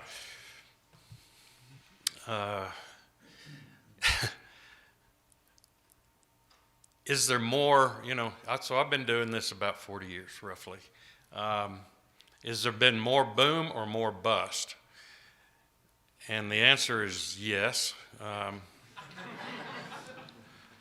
What I seem to remember is more bust, because I think my memory gets clouded when it's booming. You have too much fun, and your memory gets a little fuzzy sometimes late at night, like it did last night around the corner in the lobby of the hotel. But it's always boom, it's always bust. There's never a smooth middle ground that lasts for lots of years. I mean, really, it just isn't part of what our industry is. It's always up, it's always down. Those are exciting roller coaster rides, scary as hell sometimes, but it's part of the business. The good news is that right now, and I think for the foreseeable future, there's a tremendous opportunity for all of us. You can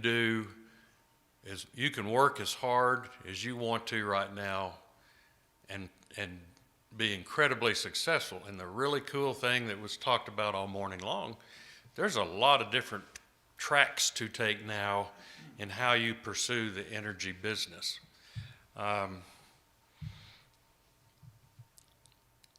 And the really cool part about that is that the AAPL has recognized that, and all through the years of my career, 40 years of doing this, the AAPL has always been there providing support and providing help for professionals to achieve what they want to do. With a big part of the conversation this morning was about renewables, carbon capture, wind, solar. All of those are now on the plate. They're all opportunities to pursue different tracks within the energy industry. And the AAPL has recognized that, and we are working feverishly to create more and better education programs that will give knowledge to people that want to, stick your toe in wind or over here in carbon capture. We've got people sitting on the front row right here that Greg Riedel, who is second VP of the AAPL this year, I don't want to divulge secrets, Greg, but Greg has become very, very actively involved in carbon capture part of the industry. How long has that been? Less than 12 months? Oh, yeah. So, a switch from a 4-decade pure oil and gas professional to a big part of Greg's business right now is in carbon capture. Who would have thunk it? That's the energy business. It's never this calm, consistent thing. It's always the changing, the up and the down, the good and the bad. But if you're smart and you work hard, taking advantage of those both, when it's up, don't make stupid mistakes. When it's down, work harder, do things that other people aren't doing, figure out how to get back up on the upside. And that's what land professionals do. And I'm going to get to more of the AAPL stuff in a minute, but we were just visiting, trying to understand what land professionals do. And, again, you old working stiffs, I don't need to tell you this, except that sometimes, in Mark's words, it helps when you verbalize a concept. land professionals, we are the people that convert ideas into money. And the example I used just a few minutes ago visiting is, you know, the biggest cliche in the world is the geologist, somebody announces a great big discovery somewhere. There's 15 geologists sitting around the coffee table, and they said, you know, I had that mapped. I've had that mapped for 10 years. That's my prospect. Who cares? And he's probably right. He probably had it mapped. What the difference is who converted the idea into money. And that's what you guys do. That's your job, is to convert the ideas into money. And the more you know about the industry, the more you know about the different aspects of it, the more successful you will be in converting those ideas into money. So let me talk a little bit about the AAPL. I have found that almost universally, most of our members, and we have 12,000 members now in the AAPL, right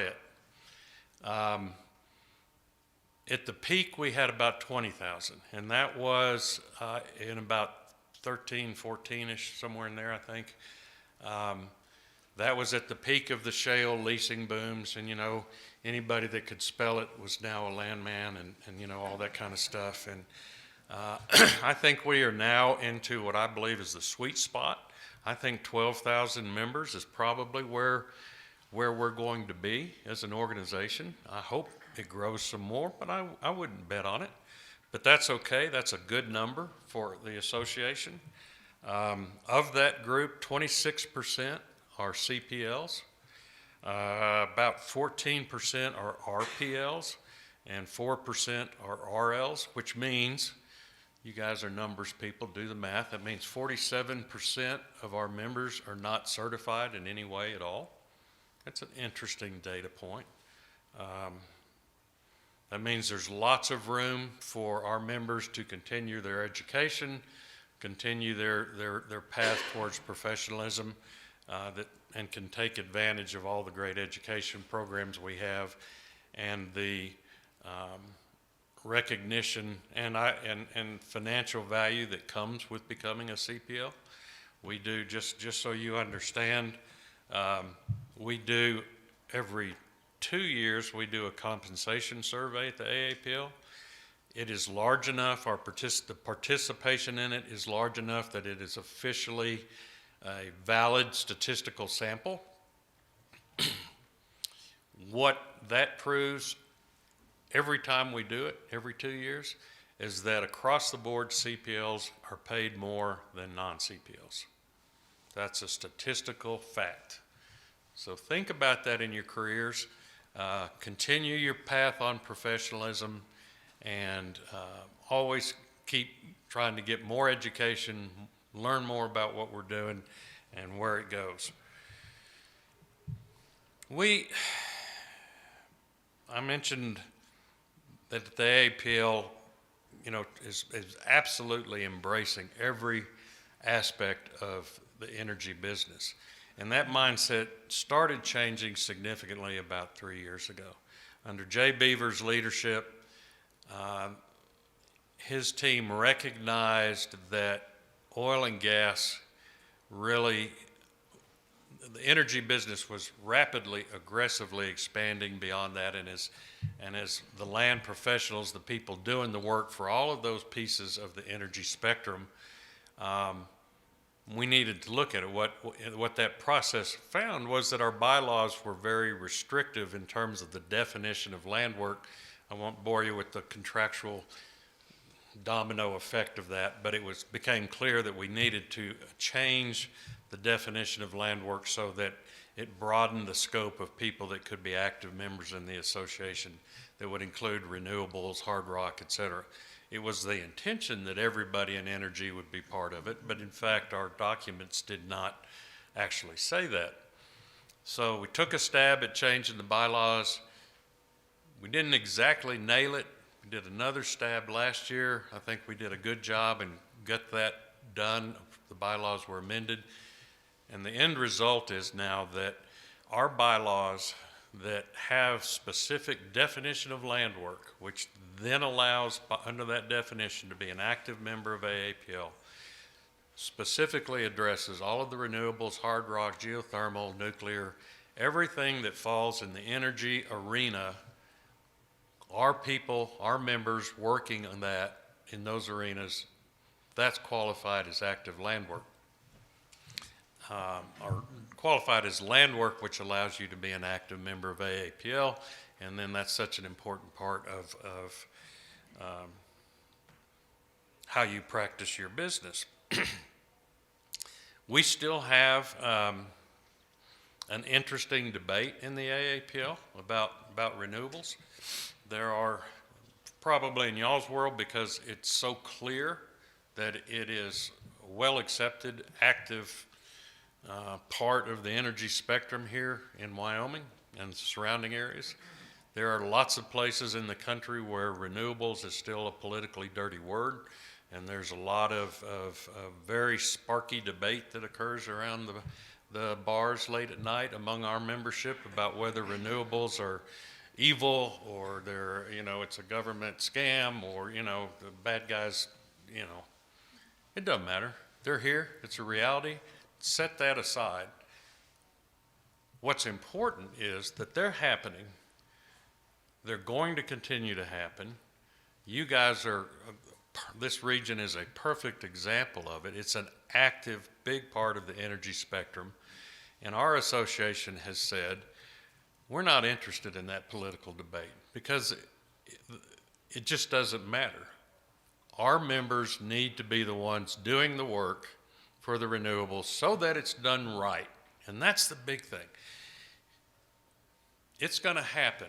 And we're seeing routinely now, we're seeing where renewables, a solar farm, a wind farm, weren't done right. There was just a recent lawsuit or a big case in Texas where the minerals were severed from the surface. The renewable company came in, put a solar farm covering every square inch of the piece of property, never did talk to or consider the mineral owners, and the mineral owners said, well, that's not good. You've just prevented me from ever being able to enjoy the value of my mineral interest because you've covered it with solar panels. Really interesting point. I thought it was going to be a better case. I was hoping it was going to confirm and set precedents for us to follow as an industry. Unfortunately, it was a kind of a quirky solution that the appeals court ruled that yes, that did happen, but because this property doesn't have any oil and gas production, and you don't have a lease offer pending that you've lost, you didn't actually have any damages, they ruled in favor of the defendants, which was the solar company. Wasn't the right case. I think there's going to be cases coming in most of the states now that will codify what the relationship between surface and mineral owners are when they're severed. That's going to be very important. We are following that. We are working very hard to make sure that the work is done right.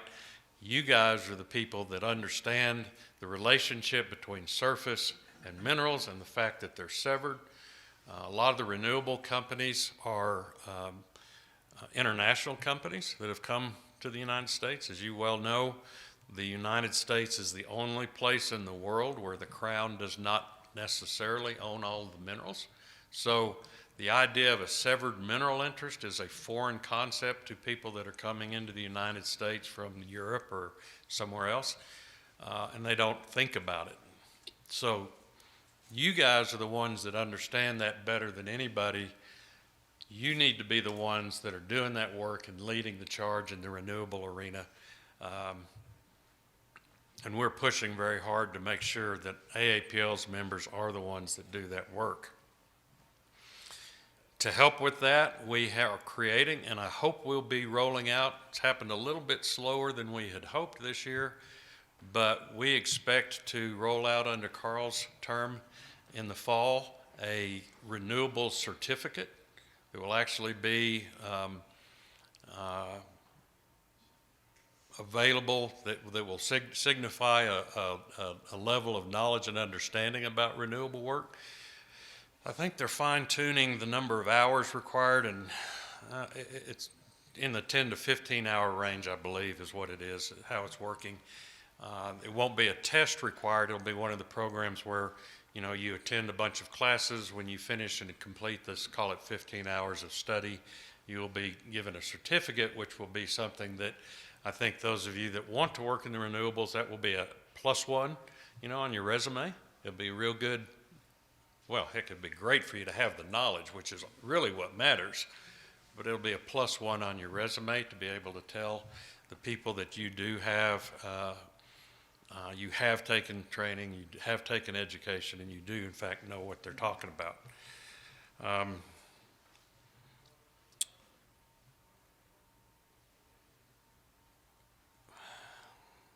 We have, I'm hesitating here for just a minute. The Aapl has done some really great things in the last couple of years. Again, talking about the renewables and the education, but one of them is created an effort this year for advocacy for the land professionals and for the oil and gas and energy industry. That had not really been done in a big, meaningful way by the Aapl, which is kind of an interesting thing, you know, particularly when you think back at the time we had 20,000 members. We have 12,000 now, as I said, and that's a really big wake if you think about it. You know, the leadership of Aapl brings 12,000 voices behind that. And it was pretty intentional that we are not a lobbying organization, but we decided this year to try to leverage that wake in such a way that we might influence what's going on in our country relative to energy in a way that's advantageous first and foremost to the citizens of our country, but in particularly to the citizens of our country that are members of Aapl and land professionals. So we have done that. Our office has sent out, or the leadership of Aapl has sent out 4 letters already this year. I think we'll do one more in the next couple of months, setting out criticisms, which is always exciting to hear responses to that, and support for certain items.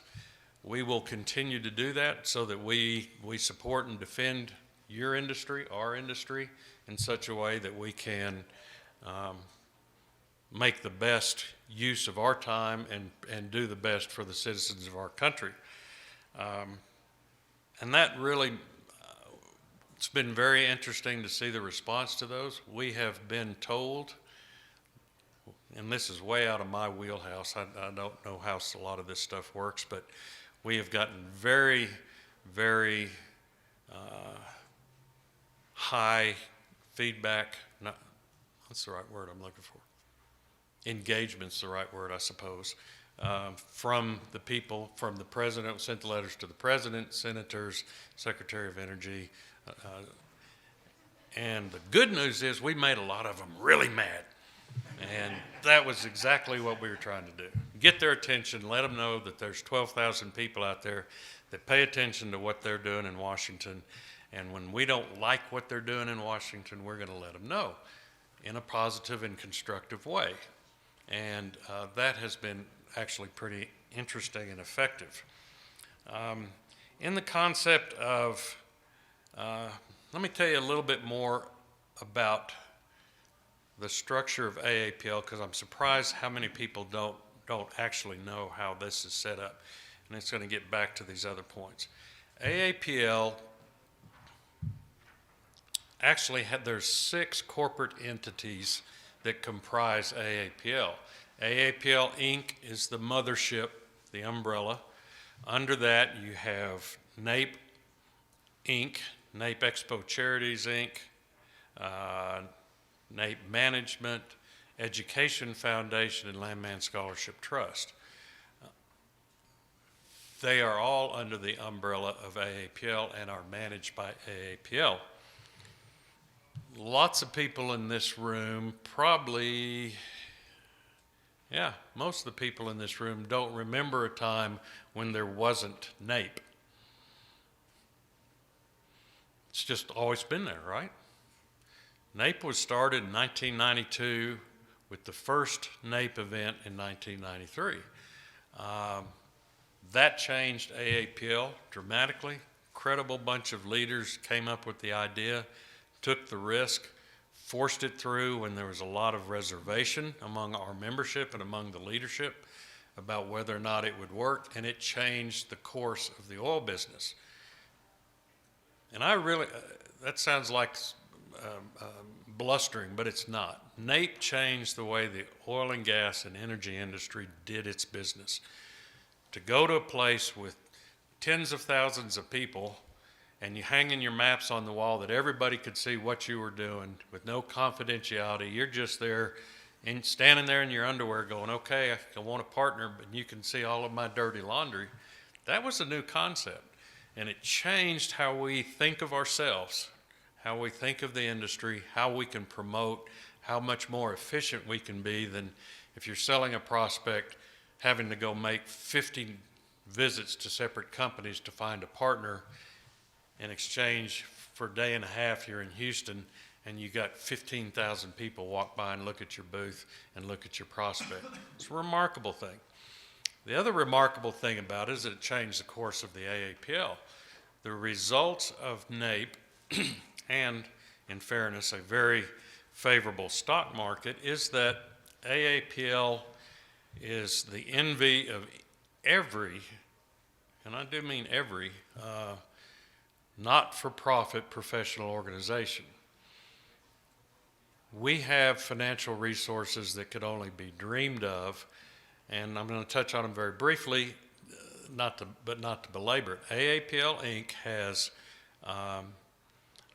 about little over $40 million in assets.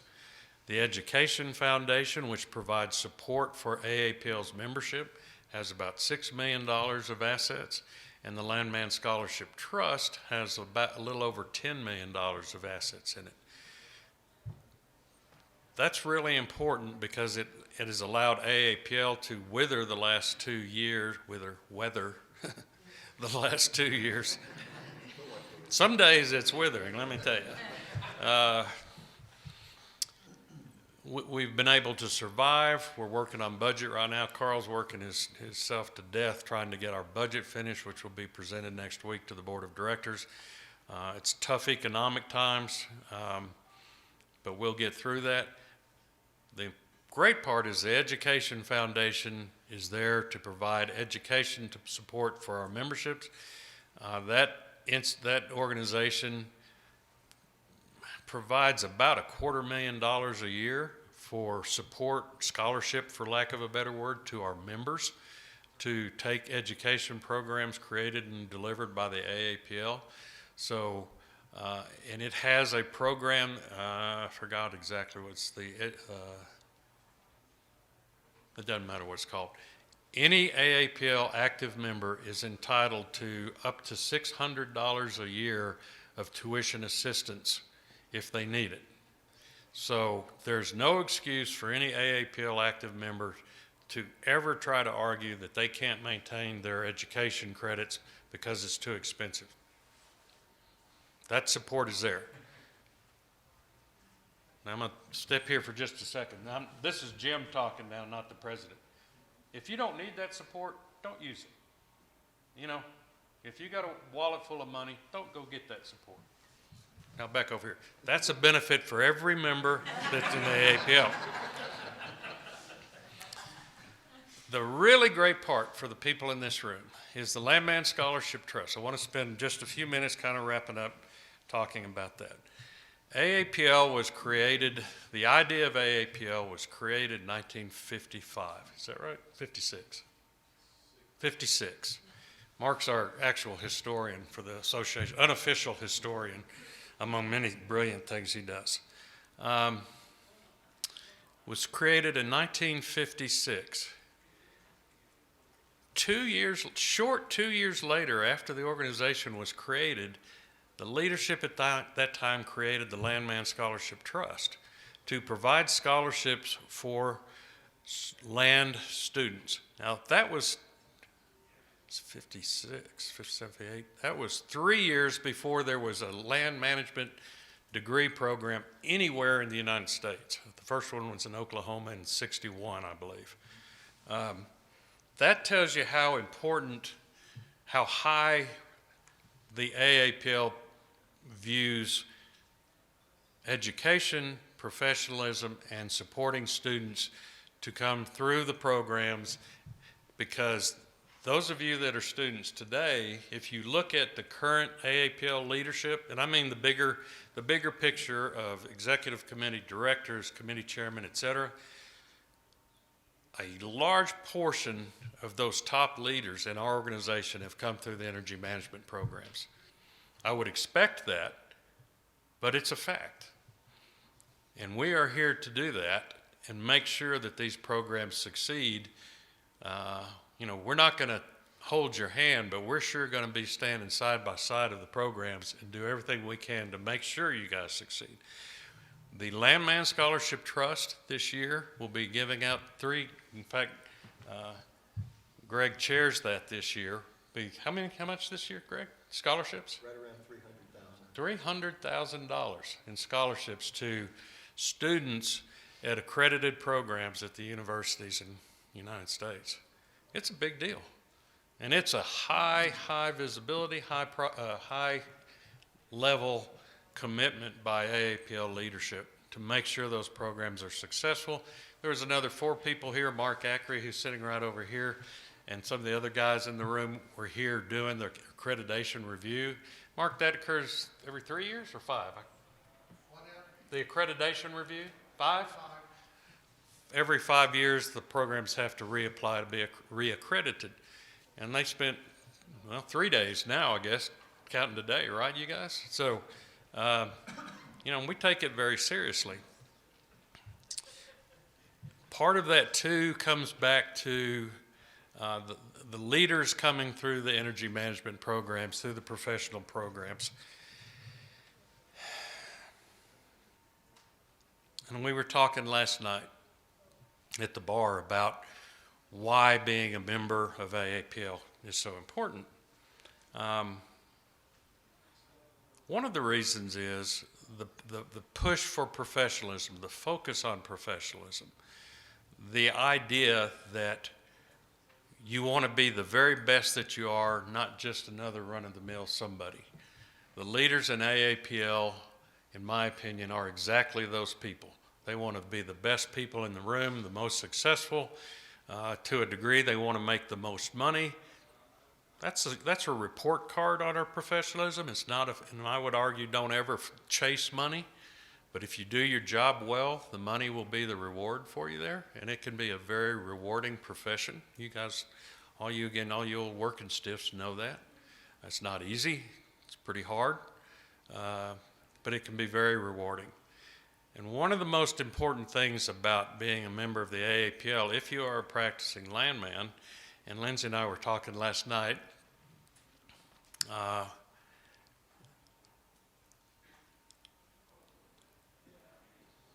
I'm going to say, you should never hire a landman that isn't a member of the AAPL. Period. End of discussion. The reason for that is because the code of ethics, and I think the panel talked about it earlier, did a good job, but I'm going to repeat it a minute. The code of ethics is the standard by which we judge each other. As peers, we have created that set of words that tell us and tell the public how those of us that do the business ethically and professionally, this is how we say it's got to be done. Otherwise, you fall outside of how we view our profession, how we view our peers. If they're not members of the AAPL, then they are not bound to that code of ethics. And if they're not bound to that code of ethics, then there is no accountability. John was talking earlier about an employer or someone he was working with wanted him to do something that didn't fit exactly within that framework. Well, that's what it takes. You got to have the guts to know that that framework exists, and then have the guts to say, no, I'm not doing that. I'm not going to gamble that reputation that was discussed earlier, which is everything in this business. You can't gamble that away, because you can lose it in a heartbeat and take you decades to. Oftentimes you can't ever regain it. If you lose it, it's lost forever. And that code of ethics is what keeps us all going in the same direction, and that's one of the reasons AAPL membership is so very important. I want to touch, I've just got a few seconds left here, but one of the questions came up, and this is directed particularly to the students. What is the value of AAPL? Is it worth being in the time and energy and money being a member, an active member in the AAPL? And I would argue there's a difference between active member and just and I mean active and not being involved in leadership, committee work, that sort of thing. I'm going to leave you with the thought about that. My involvement in the AAPL goes back, active involvement goes back to around the mid-'80s when I first became a director. I can tell you with no hesitation that the network that developed, that I had the great blessings to develop through AAPL, and the friends and the things I learned, there is a direct line from AAPL stuff and personal millions of dollars in my bank account, a direct line that this over here wouldn't be here if this over here had not happened. It's real, it's tangible, it's hard to measure, but the value of active participation on committee work, leadership, board of directors will return rewards to you, unmeasurable amount. And I encourage you all to do that. Even the old working stiffs still think about active participation in a committee. It's very rewarding, it's a lot of fun, and you get to spend a lot of fun with some neat people. I've got just a couple minutes left. Take maybe one or two questions if there are any. If not, wonderful. Well, thank you for letting me come join you guys.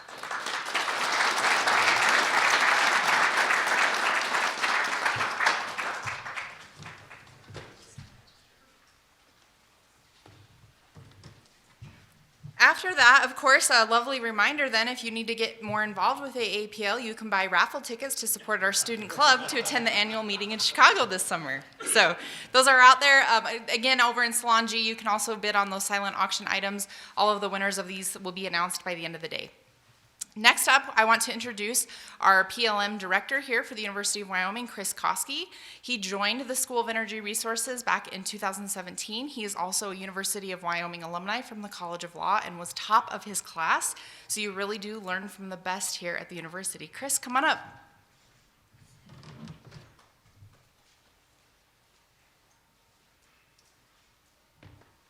Well, thank you. If I could also have the panel members come up, that might be easier. We are waiting on Adam. I think he had to step out real quick. Thank you, Cammie, for the introduction. I'm Chris Koski. I am the director of our professional land management program here at the University of Wyoming.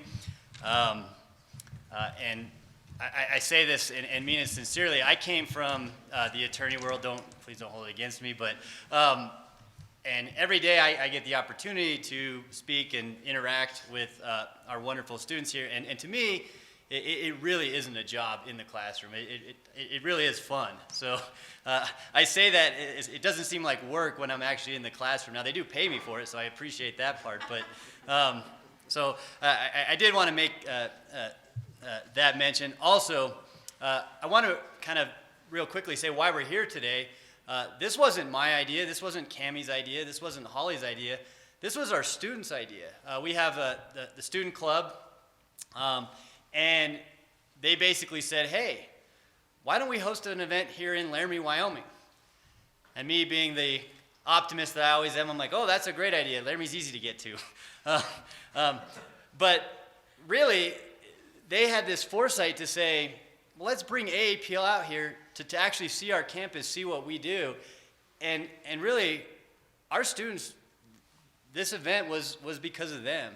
And so I will make another plug. They are raising money for the student club.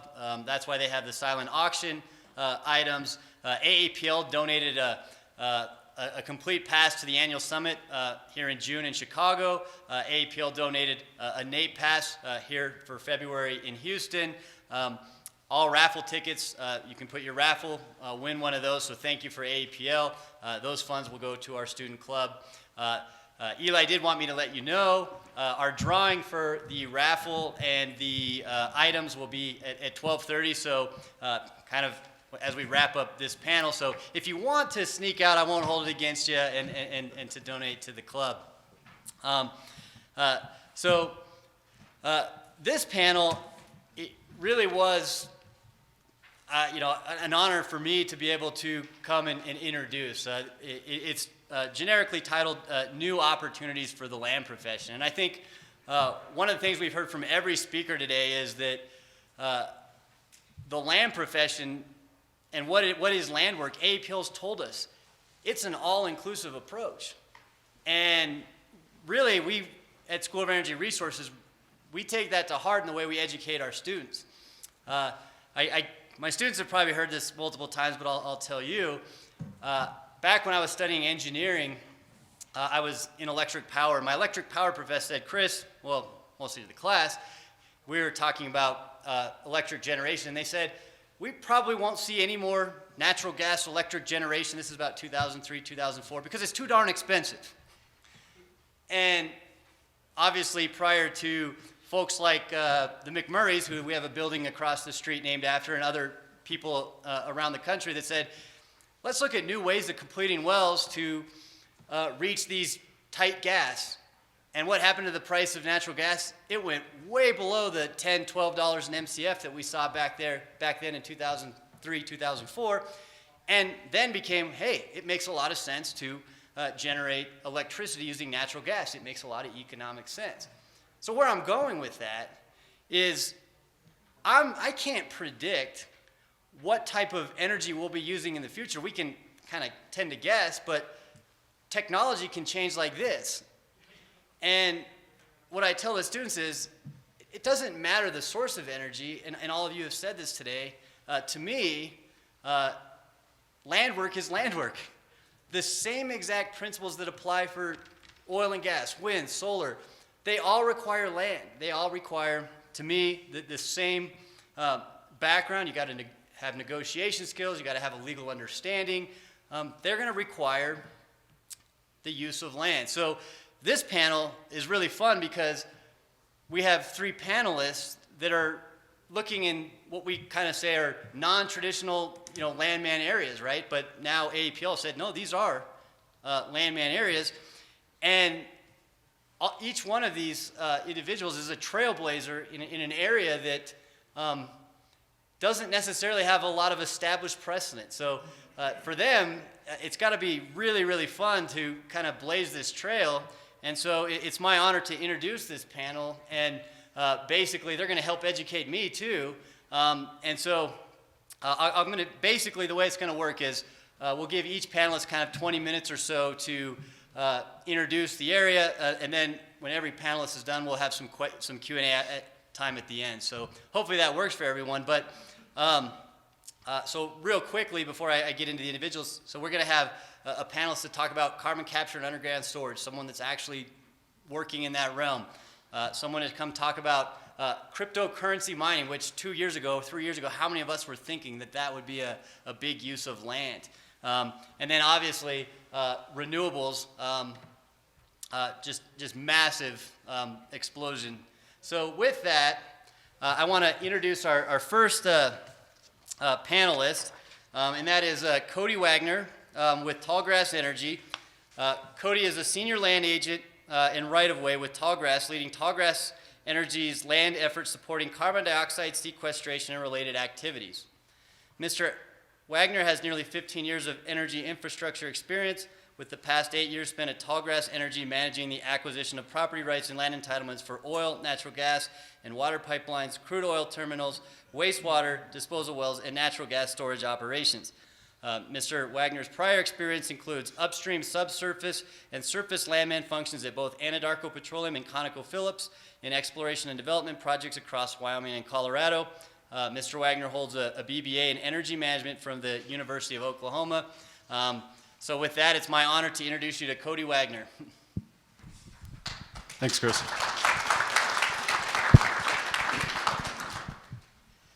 All right, I guess I'll jump in.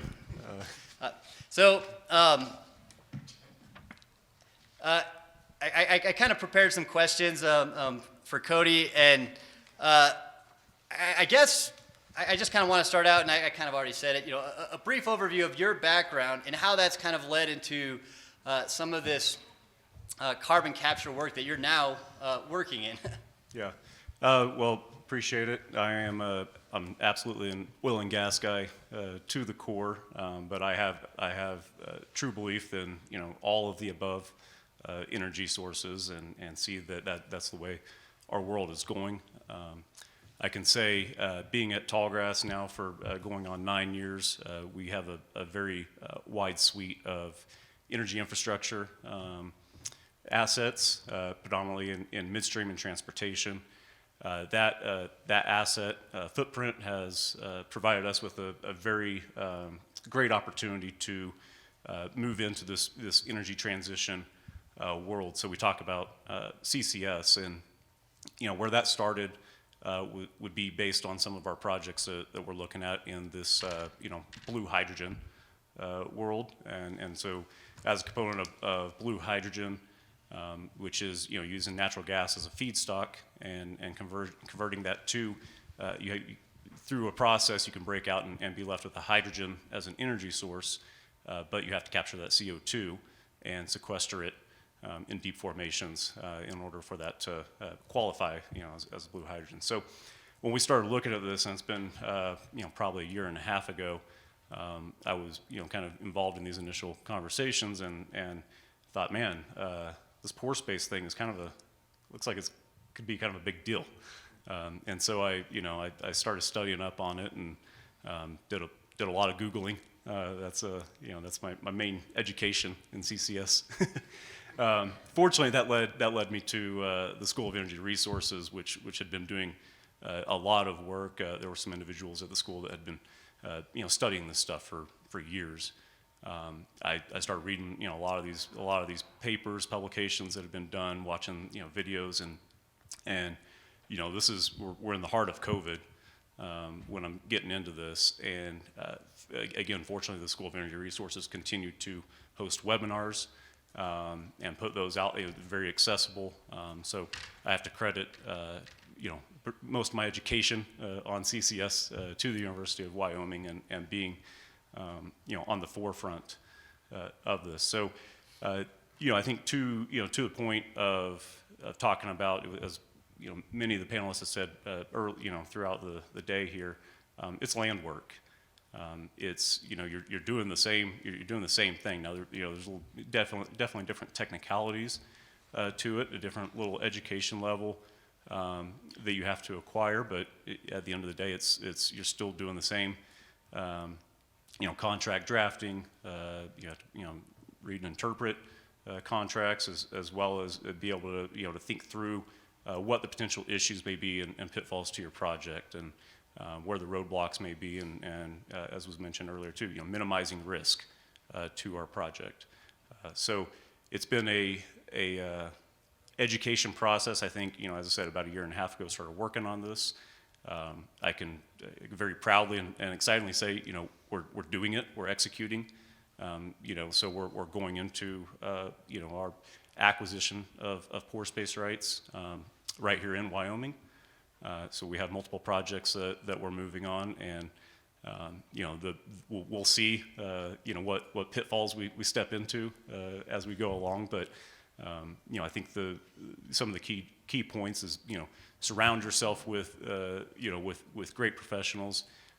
We've engaged a lot of the leaders in the field, and been able to learn from different individuals, and so when we start looking and thinking about acquisition of pore space rights, my first thought is, well, how am I going to accomplish this? We could be looking across large land masses. My thought was, I need the best oil and gas broker in Wyoming, right? So that's again, the skills translate. It's very similar. So we're on our way, and I'm looking forward to continuing to learn as we go through this. Well, thank you, and thank you for the plug for School of Energy Resources. I can tell you personally, me working there, we work with some of the world-renowned researchers in geologic storage and understanding that. And so I walk across the hall and ask, the geologist, and the amount of information at SER is amazing. So if any of you ever want to know anything about from the technical side of CCUS, just email some folks at SCR. They'll talk your ear off. So I'll say that. You kind of answered this question, but my next question, and to the extent that there's anything else, in your background now, having been a trailblazer here in doing land work in CCUS here in Wyoming, what is a kind of a brief overview of some of the pore space development in land work that you've encountered as being required for pore space development? Yeah, again, there's been a lot of research, and on my end, on Tallgrass's end, on the industry's end. So whenever we look at how are we going to proceed, there's currently there is definitely a lack of legal and regulatory framework across the country. There's a bit of patchwork, in a few states. Wyoming is certainly on the forefront of CCS and recognizing the future of CCS and how that fits into the overall energy suite, as was discussed earlier by Glenn. So we have we've taken steps to put ourselves in the best position, I think, and I believe that we'll continue to learn from each other. We collaborate a lot with industry. There's been I guess a very close relationship amongst other, not only Tallgrass but other companies that are looking to do the same activity, and how can we help progress legislation and help define where we need to go. There's certainly, we look at the core, just talk about the core basics of it. Who owns the pore space, right? It's a fundamental question. You're going to acquire pore space, you need to know who you're going to be acquiring the rights from. Wyoming has cleared that up through statute, that the pore space is part of the surface estate. Not all states have done that, and there is a prevailing thought of who that does go to the surface owner. However, when we look at projects in other states, that basic fundamental question hasn't been answered in a lot of cases, and so you could have to duplicate your efforts in acquiring the rights from both the surface owner and the mineral owner, which from a land standpoint, it's good work, right? But it's cumbersome and expensive. Well, thank you, and you also kind of led into my next question of. What are some of the challenges that you've either faced or contemplate facing from a land perspective for pore space development? I know that's a pretty broad question, so I'll let you take that away. Well, talking about the lack of regulatory framework, there isn't really any precedent out there to lean on either, right? So, looking at terms, compensation, how do you acquire the rights? That's been a challenge in trying to determine how to best proceed.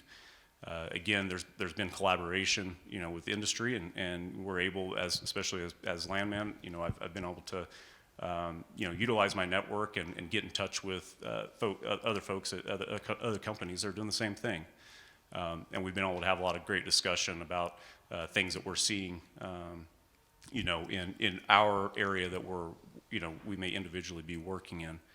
We talk about our friends at federal government. We have, federal government is fully supportive of CCS. However, there isn't any guidance for the BLM to lease their pore space. So we're trying to knock down that wall, to show them, help show them the way, if you will, as to hey, if we're really going to do this as a country, we have to be able to access those resources that that are held by the federal government. Again, I'd say those are the biggest challenges. It's also unique in the fact that we're talking about Class 6 injection wells. Class 6 injection wells are regulated by the EPA, and so it's not a typical. Some states in Wyoming, of course, Wyoming has primacy over that, so it's done through the DEQ. We hope that to be favorable to help get it through, and I truly believe that it will be.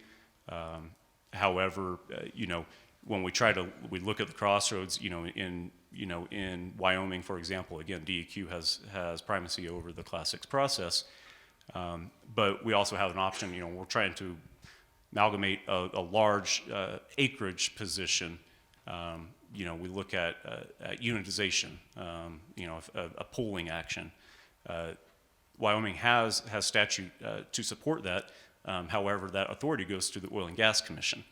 And so the Oil and Gas Commission and the DEQ now have to be able to align, their regulatory framework so that it'll fall together, and so that's an added complexity to our process. So we're having a lot of discussions, with various agencies to understand. Hey, we're reading these regulations. This is how we interpret it. How do you all interpret it? Well, we're trying to understand them as well, because there have only been a couple of Class 6 permits approved in the country, and it's new to everybody, right? So it's new to the government agencies that are regulating it as well. So we're definitely, kind of driving our ship in the dark right now. So I think we'll get there, and there's been a lot of very constructive discussion, but it's when you don't have a clear black and white framework for how to proceed, it makes it very difficult to plan projects, plan schedules, plan budgets, everything of that nature. Well, you actually answered my next question, was kind of be which, what regulatory agencies are you dealing with here in pore space development? And you listed DEQ here in Wyoming. They're administering EPA standards for Class 6 injection wells. You mentioned the Oil and Gas Commission. That's traditionally, pooled and unitized oil and gas development. Now they're charged with pool and unitizing carbon sequestration. You mentioned BLM, who, from my perspective, it'd be difficult to do a large project in Wyoming without BLM a buy-in. And this is kind of a curveball because we have we have a legislator here. Just why Wyoming for carbon capture and storage? Why not somewhere else? So why would someone look to Wyoming maybe? And so very broad. Yeah, well, I mean, obviously it's very geologically driven, and so and what we see predominantly is that favorable geology for carbon storage often falls where you have favorable geology for oil and gas reserves. Different formations typically, but just based on how those how those formations and reservoirs were developed, they seem to kind of go hand in hand. Obviously, Wyoming being very energy friendly, that's very helpful. In our case, again, we have a large Tallgrass has a large footprint of existing infrastructure in the state. So we're talking about it's not only the capture of it, but the transportation of it as well, right? So some of the challenge can be where is the emission source, and So, power plants typically, or ethanol plants, other heavy industries. Where's the emission source, and then where's the geology that's favorable? In our case, we have some, I think, probably unique circumstances with our infrastructure, our existing footprint, to be able to build off of that and capitalize on it. So some of it's kind of the right place, right time, aspect. But again, Wyoming being on the forefront of this is very attractive as well, right? So looking at projects in other states, again, you don't even know who owns the pore space, technically, right? It's very basic, fundamental questions, but Wyoming has made it a favorable environment that we believe to get a project of this type through. Well, thank you. And I'll throw my plug in. Wyoming's one of 2 states with North Dakota that has Class 6 primacy, and largely School of Energy Resources helped do a lot, and the legislature was very supportive. So I'll just throw that plug in. I'm a Wyoming native, so there's a lot of great places to inject carbon, but I do think that Wyoming personally has a good future. So my last kind of question, so I can get to the other panelists, and we'll have, and by the way, we'll have plenty of time for questions and answers with all the panelists after we kind of go through each presentation. And this was a question earlier today, and I think it was a great question. What do you foresee as opportunities for land professionals looking to get into carbon capture, storage, pore space development? And do you have any maybe recommendations or things that can help them transition and increase their skill set so they'll be employable in that profession? Well, absolutely. I mean, the biggest thing is relationships and reputation, right? And so that's the key point in our profession. It's about building that trust up, and building that reputation, right? So even if we don't, if I don't personally have a relationship, or you don't personally have a relationship with, with a project developer, somebody that might. And so, again, that reputation, I believe will definitely precede you. I would say, to help ready yourself, I would say just, try to do research. Another plug to the School of Energy Resources, right? Go out to the website. It's, there's just a plethora of data, of information and publications out there, and try to understand it. I will say, I know it was mentioned earlier, but when we're talking about approaching surface owners to acquire these, the pore space rights, I'd say, probably most of the owners don't know they own the pore space, and so we're having to. There's a large learning curve, with landowners, and so we're being very thoughtful in our approach to educate and partner. With these landowners, and so we've developed some educational materials, brochures, things of that nature to assist us in these discussions, and again, answer questions. I think, as Joe mentioned earlier, it's also okay to say I don't know, right? I mean, there are a lot of questions. It's when you're talking about putting something in the ground. That's more of a foreign concept, to people, and so again, I think just educating, trying to, access resources to get educated as much as you can would be the main takeaway. Well, thank you. I'll end with one question. I threw it on there. If there's, you said you've been doing this for roughly a year and a half. And you shared a great story about having to educate landowners, right? That they even have the ownership of pore space. And probably if you say pore space, they say, well, what is that? So it's a pretty broad question, but maybe there's any story based on your last year and a half kind of doing this work that you'd like to share, that you think the audience might find interesting. I wish I were more interesting. No, good point. I will say not yet, because I know it's going to come, right? And we all have stories as landmen and being in the field, and you know, I think we've probably all been run off a time or two off some property, right? So I imagine the time will come, but unfortunately, nothing too interesting yet. Well, I apologize because I found you very interesting, and thank you so much. And like I said, we will have questions here at the end. I'm going to move to our next speaker. That's Ryan Fitzpatrick. I'll read his bio. And Ryan Fitzpatrick is a Cheyenne native. He serves as the Director of Development of NextEra Energy Resources and has been developing renewables in Wyoming for 13 years. Recently, Ryan managed the development of the original 225 megawatt Roundhouse project, as well as the 533 megawatt Cedar Springs wind projects north of Douglas and Converse County. He's dedicated to meeting with local stakeholders to discuss project specifics, timelines, and the economic benefits a project like the Roundhouse expansion can bring to Laramie County. With that, I'd like to welcome Ryan Fitzpatrick and kind of give the floor to him to first kind of introduce himself, give some background on you know, what him and NextEra have been doing here in Wyoming, and then we'll have some questions. And did you bring a slide or? Okay, no slide. Okay. No slide. Okay, so I'm gonna turn it over to Ryan.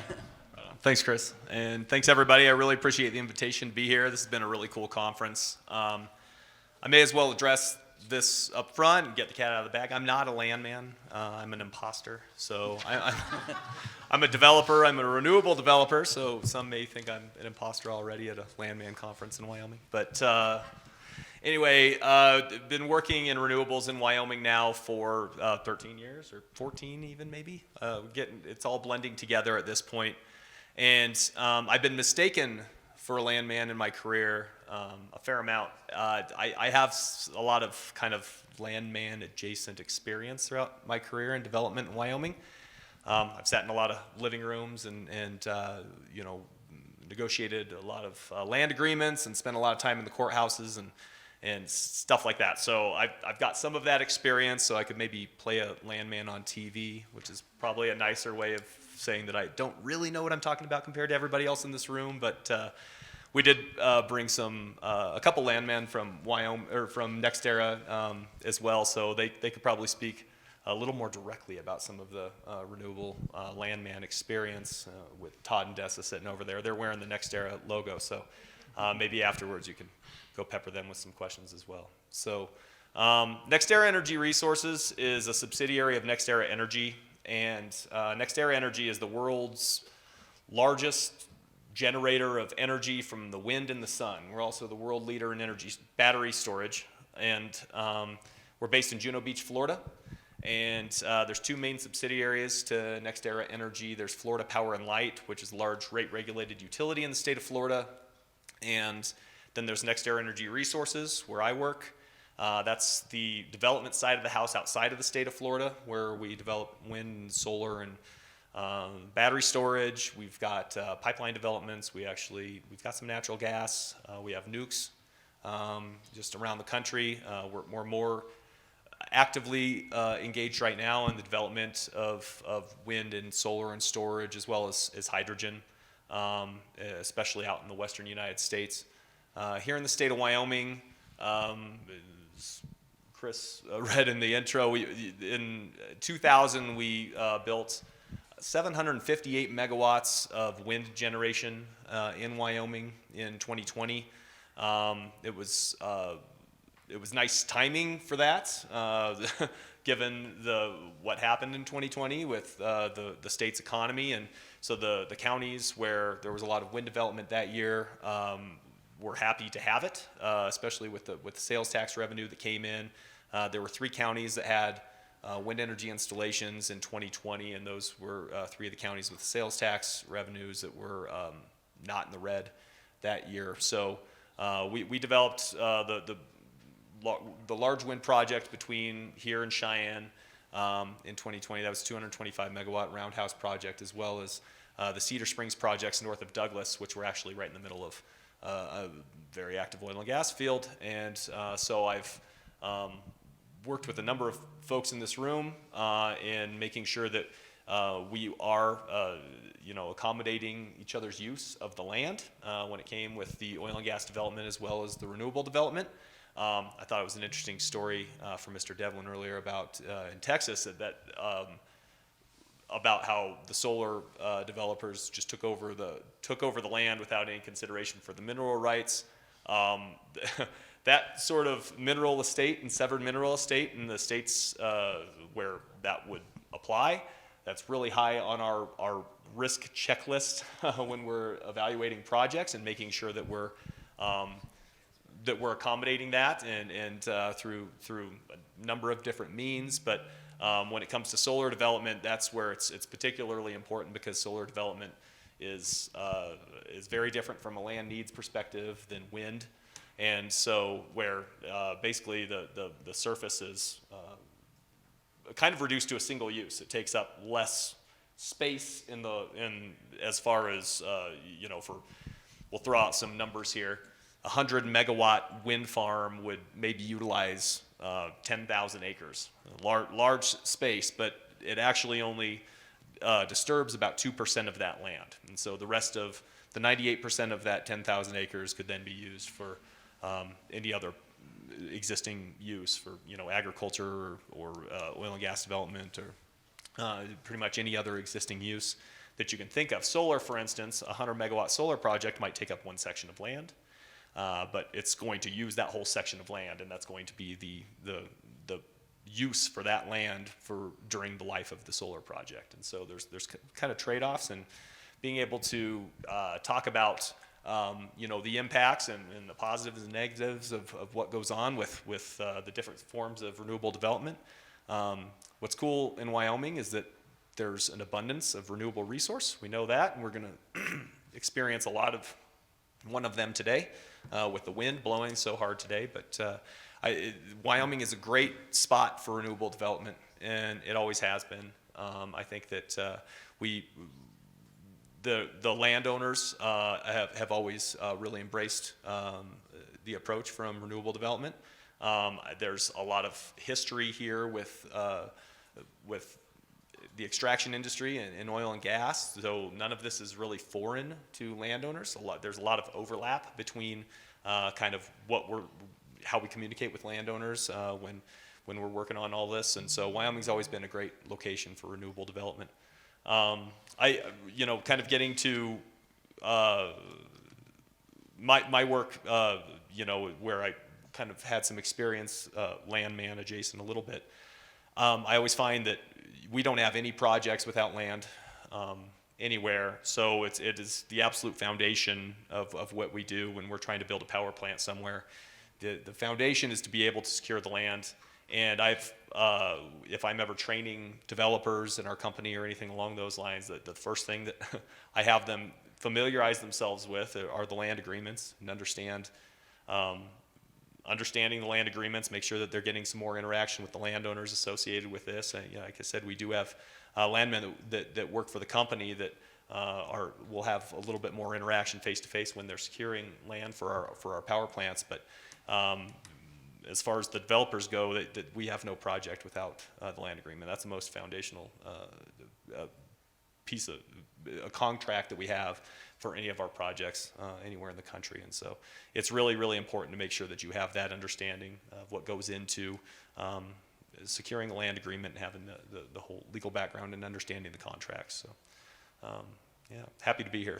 Really appreciate it, Chris. Well, thank you. You answered like 4 of my questions. So. Great. And I think you answered this really well. And part of this is to kind of educate our students, and to the extent there's anything more to add.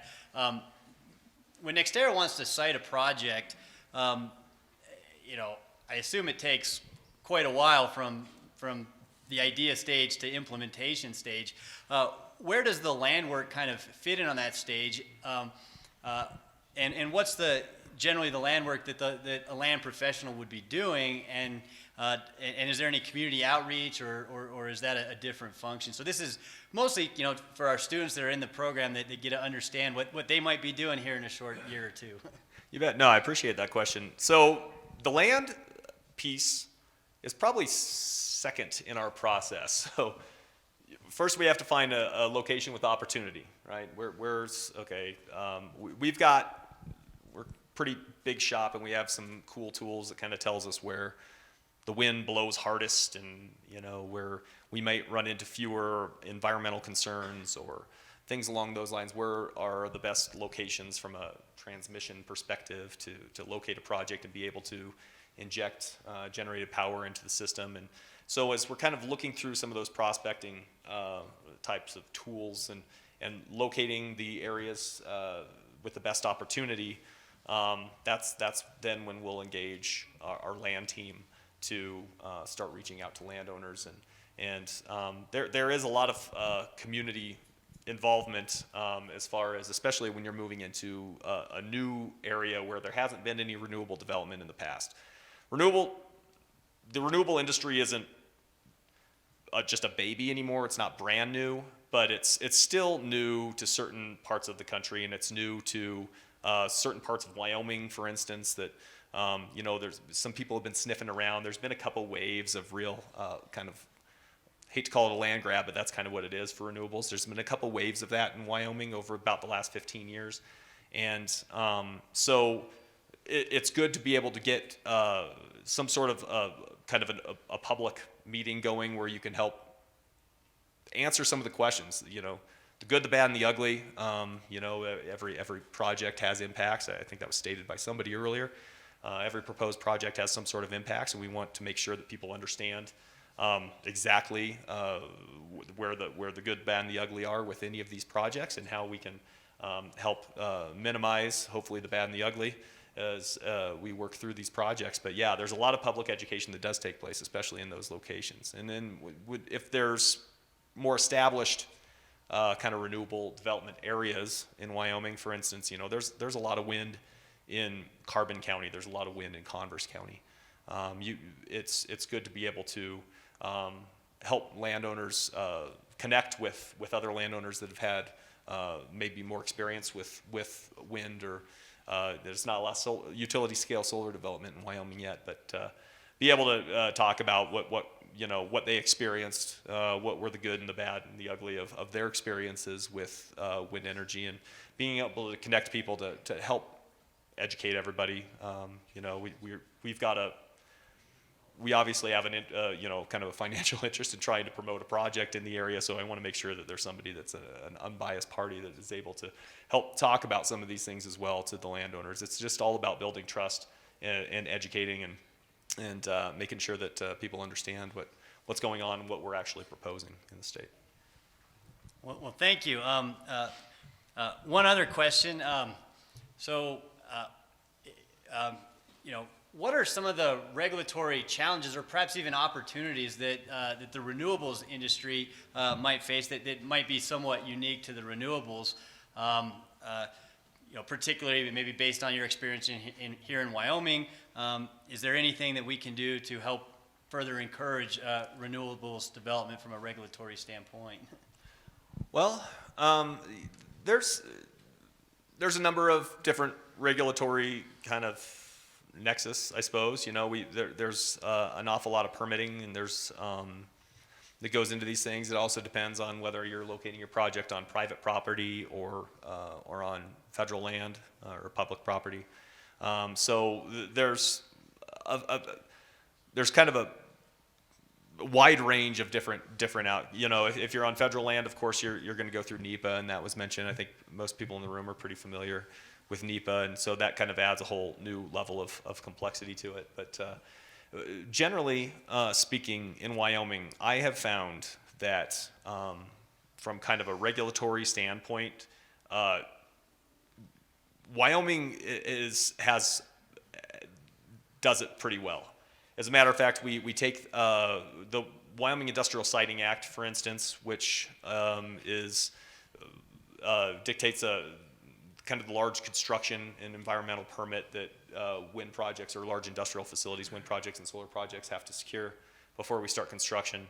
The Wyoming Industrial Siting Act sets out kind of a standard for which to secure that permit, and what kind of information is required, what sort of financial security is required for the construction and operation and reclamation of a facility that you have to post before you start construction, which is really smart. And I'm really happy that I can point to that when I'm talking to landowners, as a matter of fact, that the reclamation of these facilities is fully bonded with the state. But we actually take the Wyoming Industrial Siting Act and try to promote it in other states because we like the black and white nature of that this is very, we know exactly what to expect. It's a big process, and it, for our purposes, it is a big process. There's a lot of data that you collect to be able to prepare to apply for a Wyoming Industrial Siting Act permit. But really knowing kind of the black and white nature of you need to fulfill these steps. This is the information that you need to collect. These are these are the blessings that you need to receive in the process.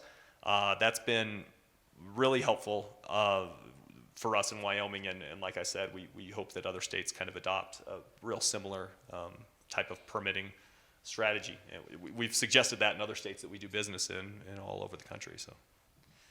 All right, and I guess one last question, and I'll just point this out. You mentioned Dessa. She is a graduate of our program, so we'd like to thank Nextera for hiring our graduates. She was an excellent student, and I'm sure she is an excellent land professional for Nextera.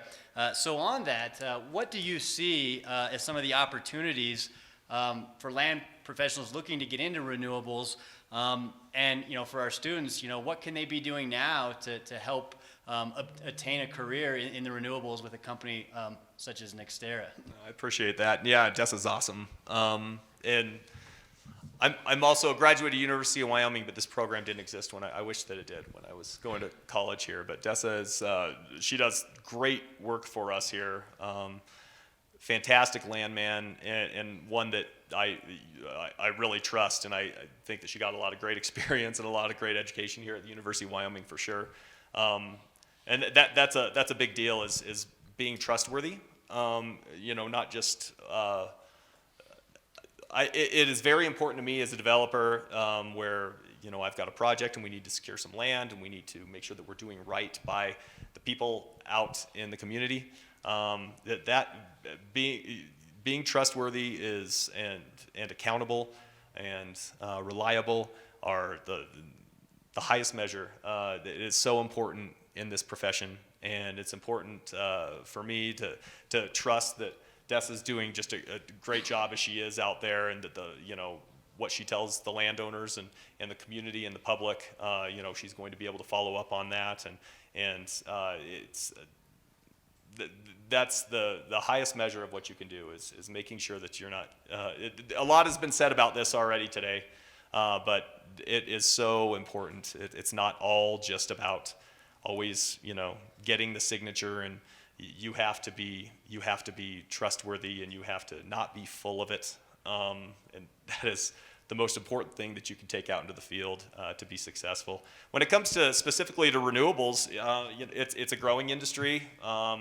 And it has been for a while, and I believe that it's going to be growing into the future. I feel I'm really happy to be a part of the renewable industry, and just because there's more and more opportunity coming, and there's projects happening all over the place. So it really is a growing industry.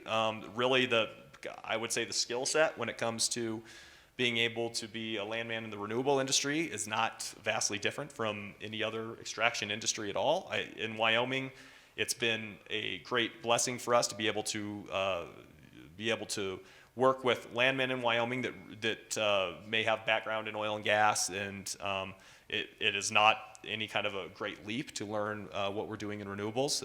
Sometimes a little bit of some different terminology, but it's really the basis of everything is very, very similar.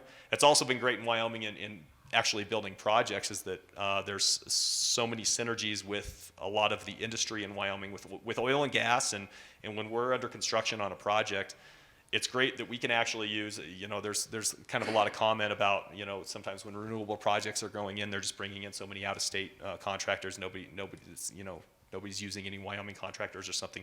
That wasn't the case for us.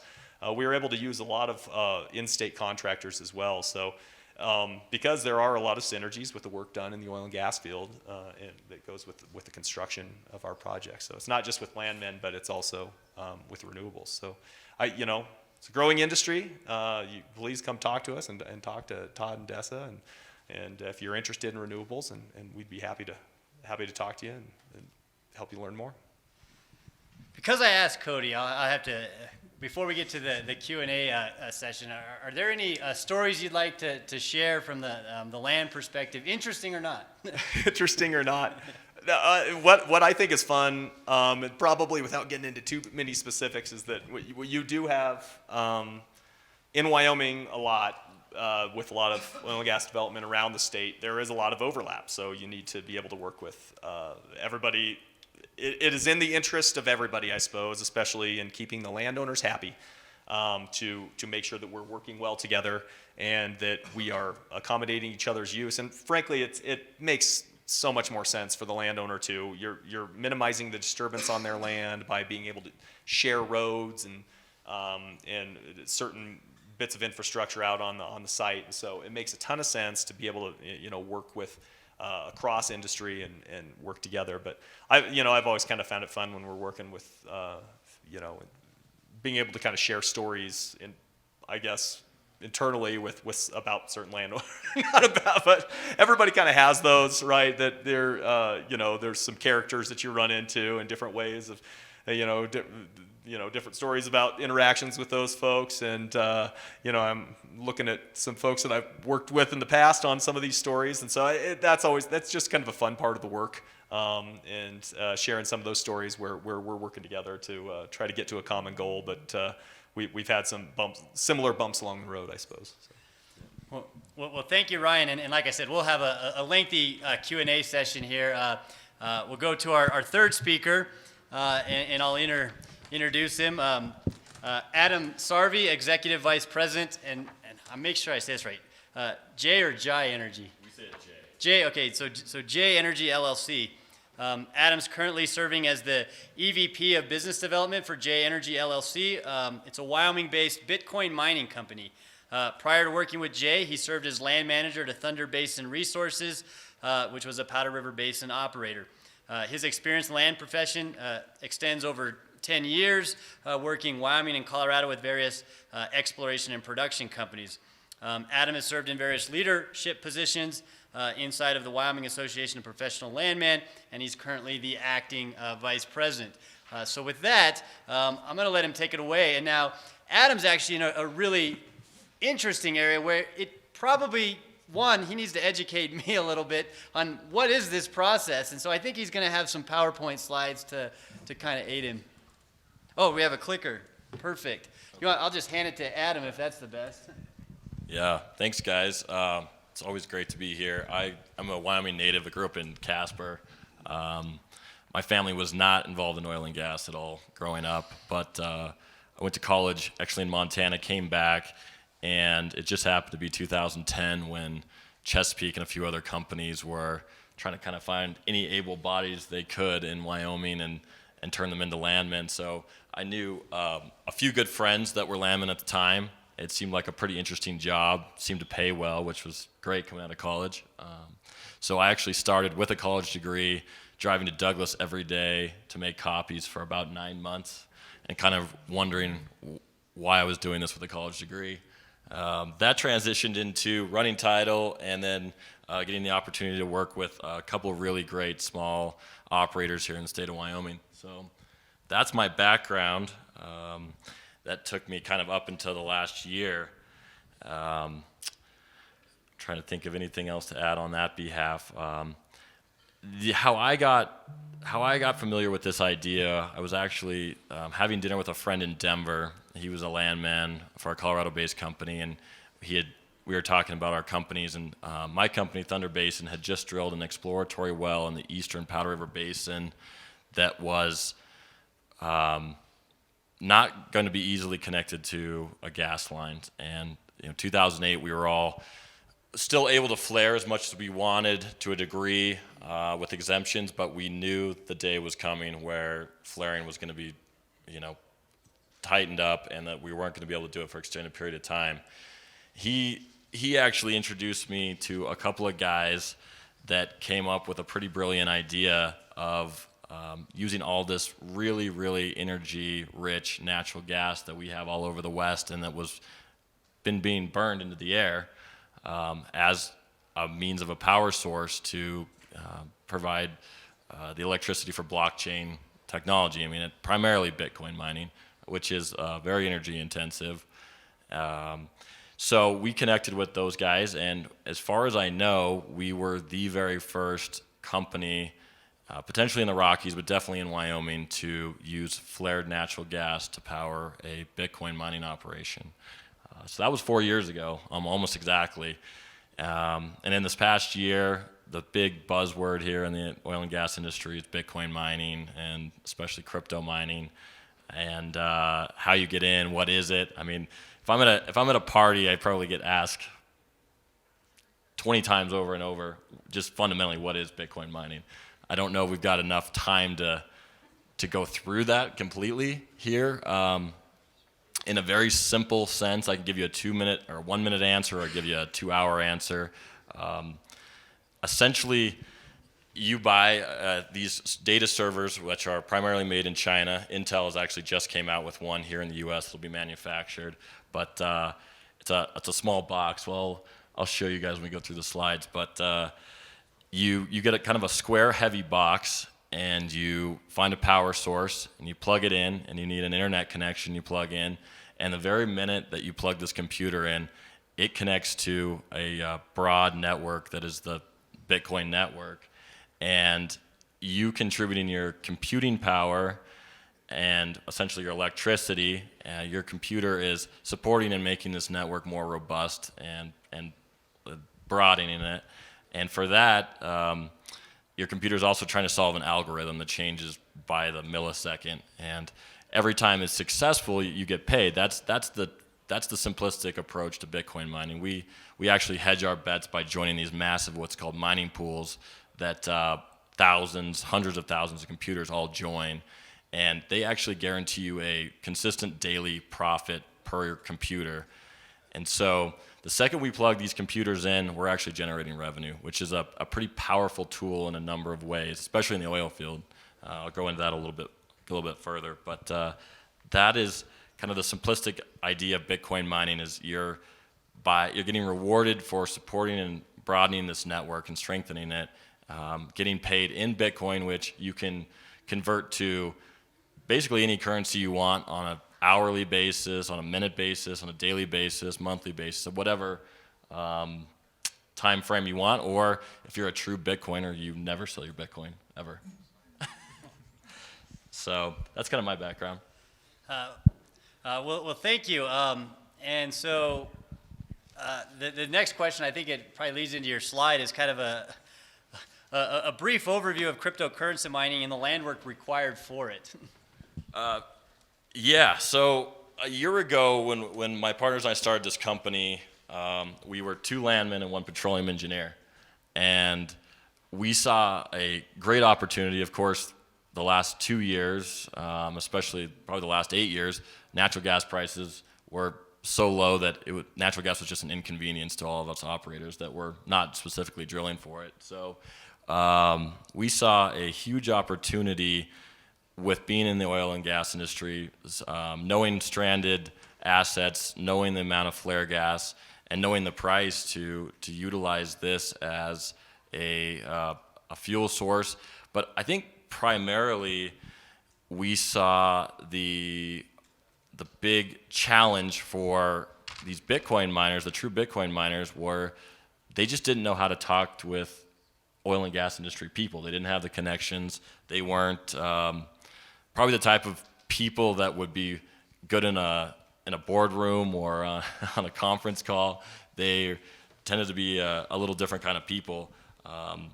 So I think the biggest challenges that we've seen so far is contracts, deal structure, those sorts of things. It's how do you make a deal that both the operator or the energy provider is happy about, but also you feel confident with long term. I mean, none of us know what oil prices will be in the next 1 to 3 years. It's the same thing with Bitcoin. It seems to be a little bit more volatile, or can be. So you basically have to sign a deal that you think is going to be economical, or structure your contracts that you think you'll be able to live with in the worst of times. And that's easy to do when things are good and to feel confident, but with not knowing the future, I think the contract part of it and just how to make it equitable for all the parties involved is challenging, as we're really still kind of in the infancy of mining here in the U.S.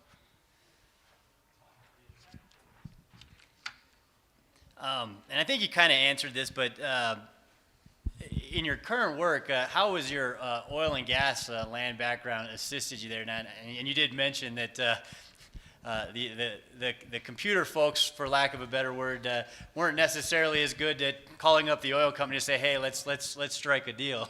Yeah, I mean, I know my personal experience as a landman working for smaller companies, which I absolutely love and recommend.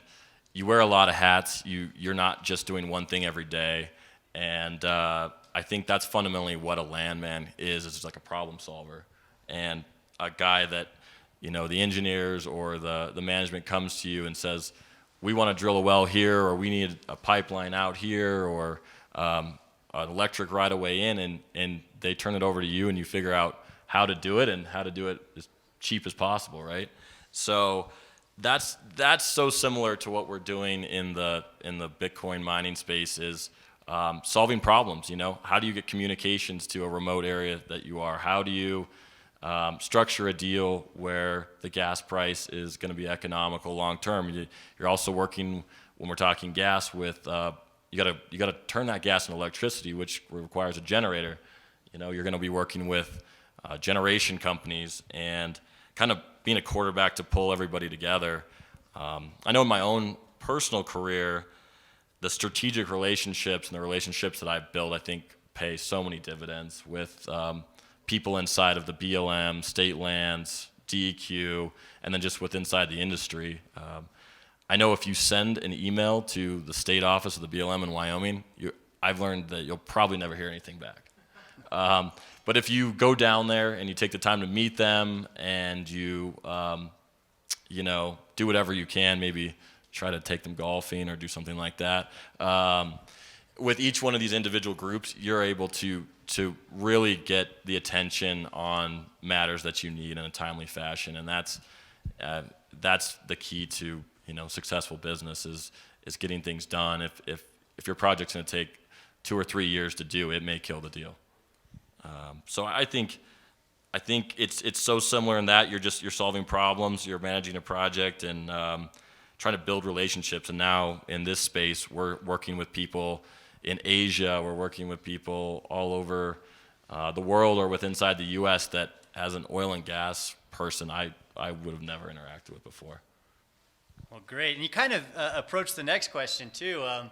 And as I indicated earlier, we do have a Wyoming legislator here. What are some of the regulatory challenges or opportunities that you have faced, or that have been unique to this particular industry? And is there anything that you foresee that we can do from a regulatory standpoint to promote the development of these blockchain energy-using industries? Yeah, similar to oil and gas, it kind of reminds me when we located our first site on Wyoming state land surface, and when we tried to be fairly coy, we didn't lie, but we told them we were building a data center, and they came back and said, "Is this Bitcoin mining?" And we said, "Yeah." And they go, "Oh, okay. Well, we want a royalty of everything that you mine."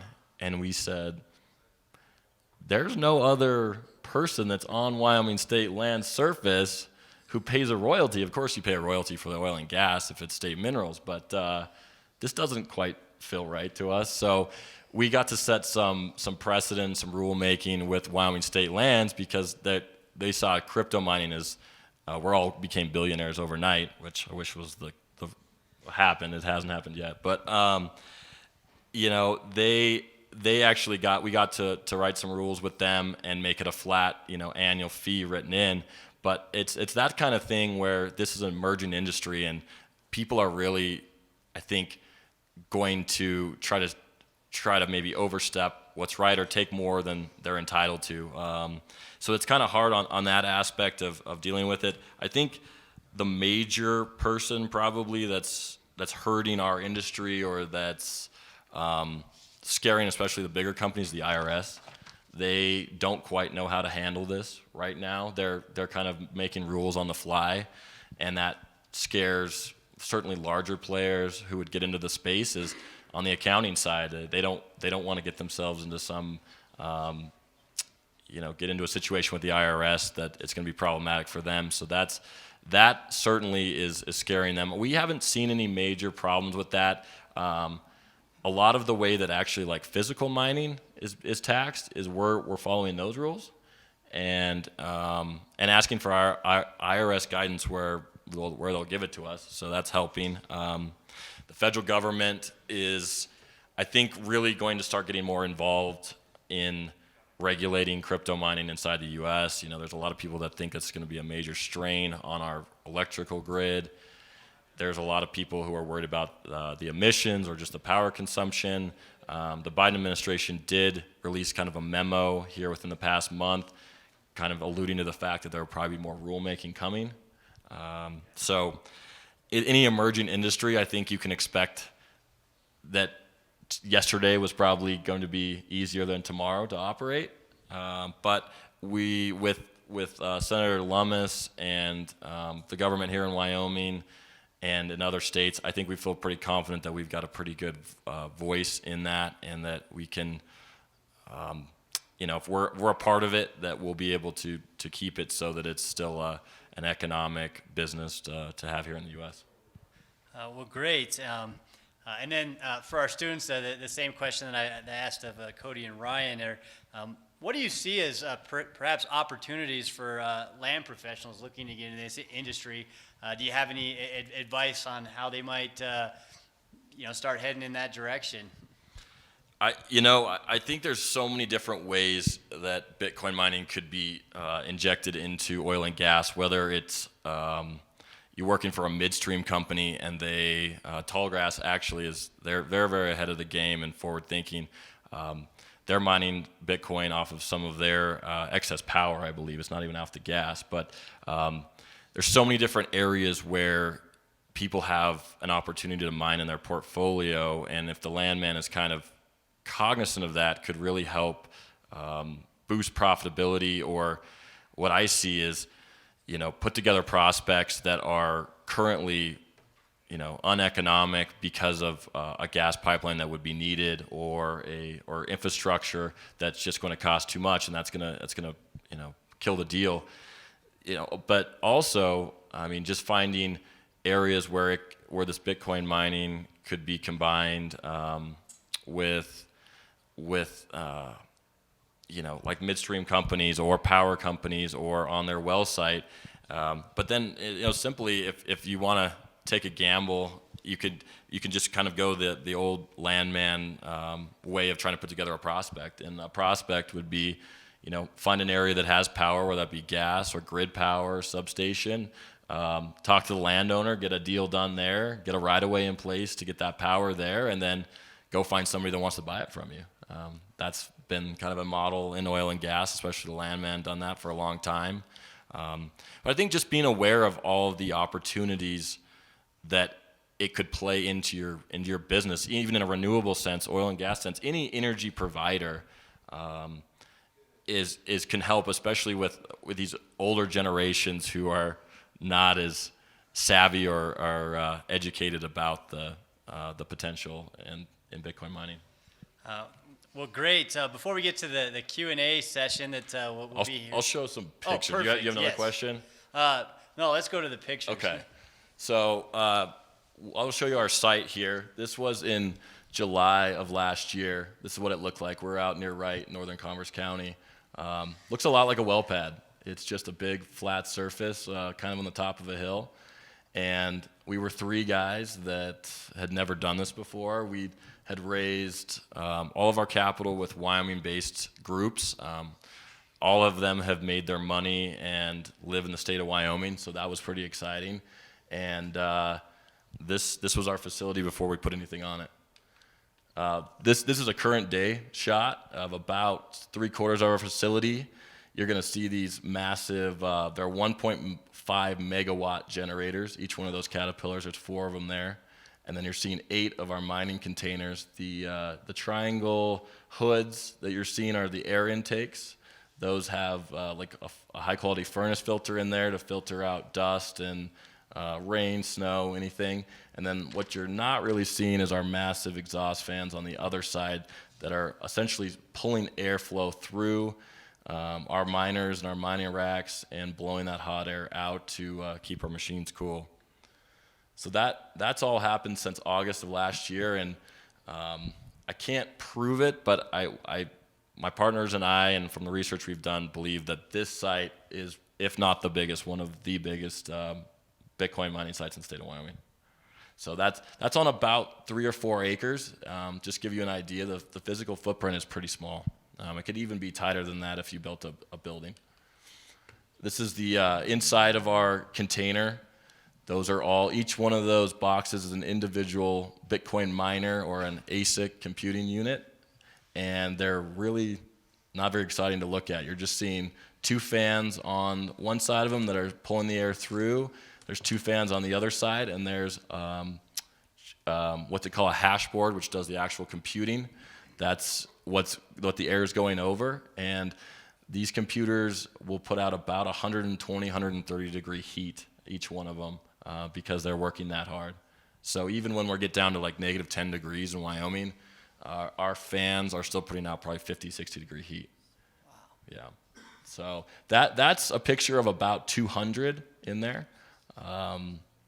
2 years ago, one of those machines would have cost you somewhere in the $1,500 to $2,500 range. Today's with the run up and the interest in Bitcoin mining now, those are about $8,000 to $10,000 a piece. Wow. Well, with that, I think unless there's any more you want to show on pictures, we can open it up to questions for all our panelists. The only thing I'm gonna give a plug out to Aapl real quick. Yes, please. When I first started, I didn't know anyone personally in the industry besides a few friends. I was pushed to get involved with Aapl, and it's been a significant benefit to my career. I think that working with a lot of these older professionals, or just everyone, but actually getting a chance to be on meetings and to be involved in events is a fast track to building relationships with these people. I'd absolutely recommend it. We're always in need of fresh blood in Aapl. There's kind of a core group of us that kind of play musical chairs. So we'd love to have students or new people get involved with us. I think even this year we'll probably be looking to fill a position or 2 inside the association, and I just can't overstate the benefit I think it has in your career and building relationships and getting people every time you go to these events to having great conversation, and it'll lead down the road to doing things either in like a joint venture or a company to company, or they might even look to hire you. Well, thank you for that plug, and I'll add to that. For me personally, I circle Aapl Golf on my calendar, and for me it's like Christmas because I get so excited, and it is, for me, the most fun event of the year. So do get involved, and Aapl Golf is literally where we meet everyone, and a lot of relationships are made there. So with that, I really first want to thank our panelists so much, this has been really insightful. And so we got about 15 to 20 minutes for questions, and we did that on purpose because we knew that these areas there'll be a lot of questions. So at this point, we'll just open it up, and if you have questions for any of our 3 panelists, please ask. We'll go to Mark and then we'll go. Guys, in Wyoming, you have, for oil and gas industry, we've got forced pooling doctrines. And, a lot of all projects, whether they're oil and gas or yours or anything else, start in the concept phase, and then there's, a certain percentage of your project that's going to either work oil and gas has forced pooling doctrine. First question is, do you have that ability in any of the three professions that you're talking about here, or do you believe that it is needed to enhance the development of the things that you're working on? That's a real good question. I'll go with Cody was grabbing the microphone, so he'll really be able to speak to this. Yes. Is this still on? Sorry. All right, there we go.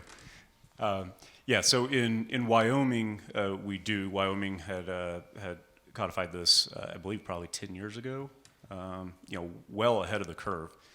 So there's a utilization statute. I'm sure Chris can recite the exact statute. I could not. However, that unitization statute for CCS projects does provide for unitization of the pore space. So very similar to a forced pooling action would be an 80% consent threshold that would have to be satisfied. It's again, although it's been on the books for a decade, it has not been. Nobody has gone through the process yet, and so this is again part of our learning curve is understanding that statute. How does that apply to our project? How will it's a we're looking at CCS projects. CCS being permitted, the well being permitted through the DEQ, but the unitization process would go through the Wyoming Oil and Gas Commission, and so we're trying to learn from each other with each other. As to how that would be applied, we think, in our case, in our projects, of the scope and scale that we are looking at, that maybe at the time that statute was drafted, it didn't have our scale in mind, right? And so it was maybe whenever it was drafted and gone through the legislature, it was thinking of a single point source. Emission capture, and you perhaps would be injecting it right next to that location, right? We're working on more of a hub concept, for sequestration. So, much larger scale, and so we see some opportunities, maybe issues, but opportunities to improve that statute as well. And I'll just add a personal opinion plug, so Cody doesn't have to stay there.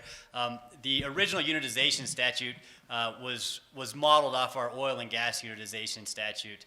For larger projects, my personal opinion, not opinion of the university, not necessarily opinion of Cody, is that our 80% threshold for basically consenting owners to be able to kind of force the other owners of the pore space in might be a little bit on the high side. And so perhaps that is something that the legislature can look at to lower that number to incentivize pore space development. Because what you don't want is one landowner that owns 21% of this massive area that can just say, nope, can't have a project here, even though everyone else in the area says yes. So that's my personal plug. I don't want to put Cody on the spot for a policy battle. As far as renewables and Bitcoin mining, curious thoughts there. It doesn't apply to renewables. I would say that when it comes down to it, I mean, it's the land that we can use is the land that we can use. We're utilizing the surface, and we would. It's kind of just part of the siting process is finding willing landowners that have the resource and that are willing to do this. I've seen landowners get together to try to make more marketable blocks of property, and solicit their property to renewable development companies. That has happened in the past, but it's not something that would necessarily apply to the renewable industry at all. And there's nothing I can think of off the top of my head that we're involved in, unless you're an operator, just it would be on the oil and gas side, but nothing pertinent on the Bitcoin side. And we had a question back here. Yeah, I guess it's for the entire panel, and Adam kind of touched on it, but what is the upside for the landowners for each of you? Adam said. So Chris and I have talked about that. This, again, being an emerging idea and concept, the original people mining off well site gas, I almost guarantee they had no provisions in a surface use agreement for crypto mining. It was just incentivizing the oil production, which you always hope the surface owner and the mineral owner are the same people, but in Wyoming especially, that's not always true. Now it's becoming more of a foresight for people negotiating SUAs is going to put some provision in for this kind of activity, and I think that it absolutely makes sense for the miner or the operator in some sort of an arrangement to be compensating the surface owner for that. Again, it's finding that middle ground where it isn't overly burdensome, but it's the surface does accommodate the activity. So we are under the impression that we'll always be paying when we're on a site for the surface. For renewables, it really, there are a number of benefits for the landowner generally. I mean, there are royalty payments or certain operating payments that would be associated with a renewable energy lease, whether it's solar or wind. And beyond those, there are also different improvements on the land. If you're looking at a wind farm, this is particularly applicable in Wyoming, where the land holdings are much larger than they are in maybe other parts of the country or where we're developing in the Midwest.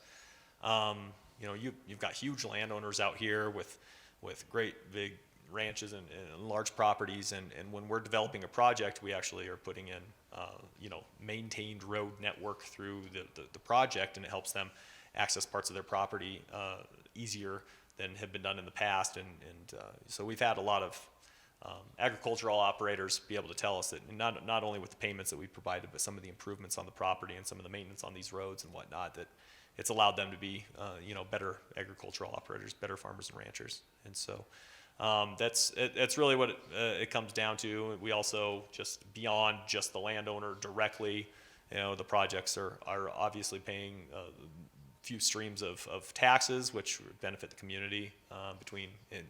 For wind energy in Wyoming in particular, there's the sales tax, property tax, and generation tax.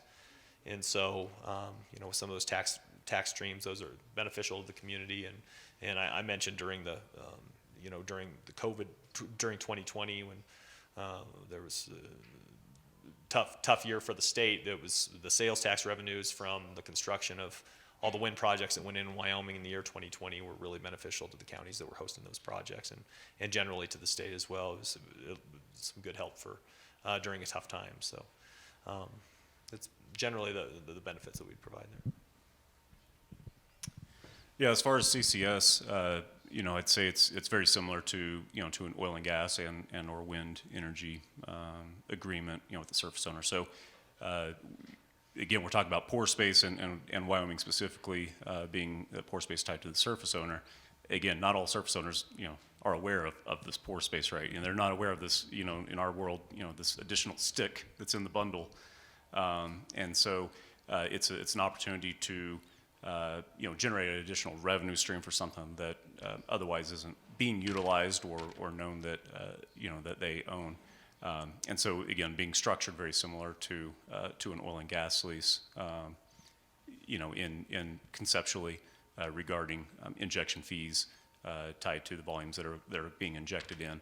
I will say as well, with what we're looking at, the activity to CCS, the surface impact is very minimal as well. So, there will be a well site, there will be some monitoring tied to it, of course, pipeline to get the product there, but for the amount of acreage, when we're talking comparable to typical oil and gas operations, we could have one injection well and a couple of monitoring wells that would utilize tens of thousands of acres, and so it's very minimal on the surface aspect. There's a royalty of some sort. Correct. Thank you. That actually brings up, it's a great segue to my question. How do you determine where the gas migrates to? If you've got tens of thousands of acres in a single injection site, how do you know where the gas is going? How do you pool everybody and make sure you're paying them correctly? It's a great question. A lot of modeling, right? We're looking very similar to oil and gas activities where, how do you know where the oil's coming from, right? I know we have spacing rules and everything of that nature, but, on this side, it's looking at the properties of the rock, of the formation, porosity, permeability, pressures, temperatures, everything of that nature, and then the monitoring that will be tied to it. So the Class 6 process to get a Class 6 injection well permit is very comprehensive. We're looking, we're being told anywhere from a year to 2 years to process and approve an application. And then we're looking at, half a year at least in order to prepare that application. So there's a lot of data that goes into it. And so it's very similar to oil and gas, looking at other well data, well logs, seismic data that all factor into it, along with a bunch of other academic resources that factor into the model. But then that long term will be on the monitoring side of that plume, that plume area. So understanding we'll model it out, but we'll continue to monitor it, during the life of that injection well. And I would just add to Cody, the Class 6 well process, the EPA standards for monitoring, modeling, and showing that you have secure long-term storage over what they call the area of review. It is probably the most extensive amount of technical work out of any sort of injection industry that I'm aware of. So, great. We got a question back here. Yeah, this would be for Brian. Curious, I don't know anything about wind farms outside of Big Lakes, but how do you and the Wyoming Wool Growers, Wyoming Stock Growers Association get along? Do you share the same pastures together, or is this kind of a oil man versus sheep herd? No, we get together pretty well. Yeah, so that's the short answer. We do work with the Stock Growers Association a lot, and they'll advocate a lot for the wind industry and the renewable industry, especially wind.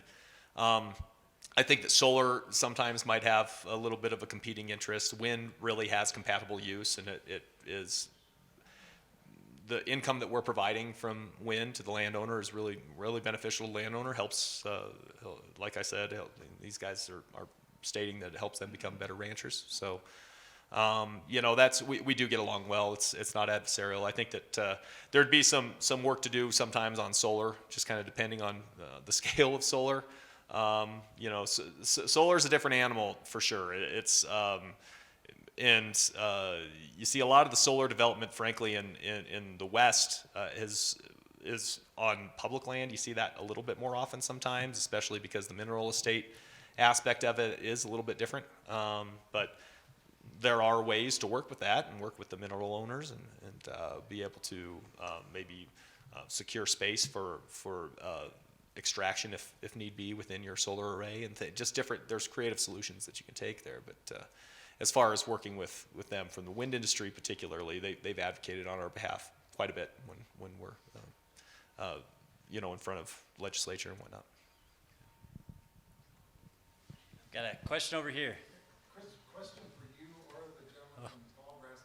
On the CCUS hub and the aerial extent of that, do you think that there will be incorporation of a setback area like the Trona areas where oil and gas companies can't drill through that injection zone, much like they can't drill through the Trona areas? Well, I'll give my personal opinion, and I'll let Cody weigh in from maybe a tall grass perspective. One of the big challenges for carbon capture and underground storage is how is the pore space injection going to accommodate potential future mineral development, right? So one, you would hope that your formation that you're targeting might be a deeper depth than any other hydrocarbon-bearing substance, because that's largely going to eliminate a lot of issues. And so from a personal perspective, if you can find the right geology where your storage complex is below any hydrocarbon-bearing formations, that's the best from a legal standpoint. Then you don't have to worry about some of these accommodation issues. One thing that Steve would say is that in Wyoming, like most states, the mineral estate is dominant. The mineral estate can use so much of the surface as is reasonably necessary to develop the mineral. And so if the mineral developer says, hey, I need that pore space, 1, to produce my oil and gas, or maybe 2, to inject my produced water, do I have potentially a superior right? Now, I do think in Wyoming, now I can't speak to other states, the Oil and Gas Commission is going to have a lot of say in those kind of questions, because in Wyoming, the Oil and Gas Commission has unitization authority over Class 6 wells, and we approve Class 2 injection wells. So my guess is the Oil and Gas Commission might take a first-in-time, first-in-right approach to whoever used that pore space first, you were there first, you're going to have the superior right. That's just my guess. Certainly the legislature can address some of these issues. So that's my belief from a legal standpoint. Take it with a grain of salt, because no one's challenged any of these things. It's very, very theoretical. So I'll let Cody weigh in maybe from Tallgrass's standpoint. Yeah, I think that was a great. All right, there we go. No, Chris gave a great summary to that. I mean, this is again this is a whole new area, right? This is a whole new industry, and I'm sure it's ripe for litigation, and there are a lot of excited attorneys about this emerging. But yeah, I think again, part of the Class 6 permitting process, because of all the reservoir characteristics that we have to satisfy, as well as to the point that we have to show that when we inject the CO2 into the formation, it's staying there forever, effectively. So going into formations that have been penetrated by other wells is not favorable, because that would require a lot of mitigation of those wells, because those are potential leak points out of the formation. The standards set by the EPA regarding salinity of the formation, different qualities and characteristics of it, by nature we're more or less looking at deeper formations, right? And we have to show that we're not injecting into a formation that has potential mineral production as well. So there's a whole host of traits that we have to satisfy, with the EPA. So I think by nature of that, we are by and large going to be going well deeper than prospective formations for oil and gas. So we should be able to accommodate and coexist. Not going to say that's always going to be the case, but so far from my experience and what we've been looking at, that's been it looks like we can avoid that that conflict and that issue. But time will tell. It'll happen, I'm sure. Your question keeps my head spinning all the time. Trust me, that's a really good question. Any other questions? I've got a question for all three of you guys real quickly, just from an equipment standpoint. So, Adam, we'll start off with you first. That slide that you shared is telling. I mean, with a rack of all that equipment in there in each trailer. You're running those machines awfully hard. So what's the longevity on that? And how do you, I'm just trying to get an OpEx. Yeah. Good question. It's something that we don't 100% know ourselves. It's sort of like cars. Which car after 10 years is still going to be on the road? We've got one manufacturer that made kind of a bulletproof, much lower power computer 5-6 years ago. A lot of those are still in service. It's sort of like your iPhone or your smartphone. Every year they're going to keep coming out with nicer, newer, more high power units. The heat does affect, I think, your longevity.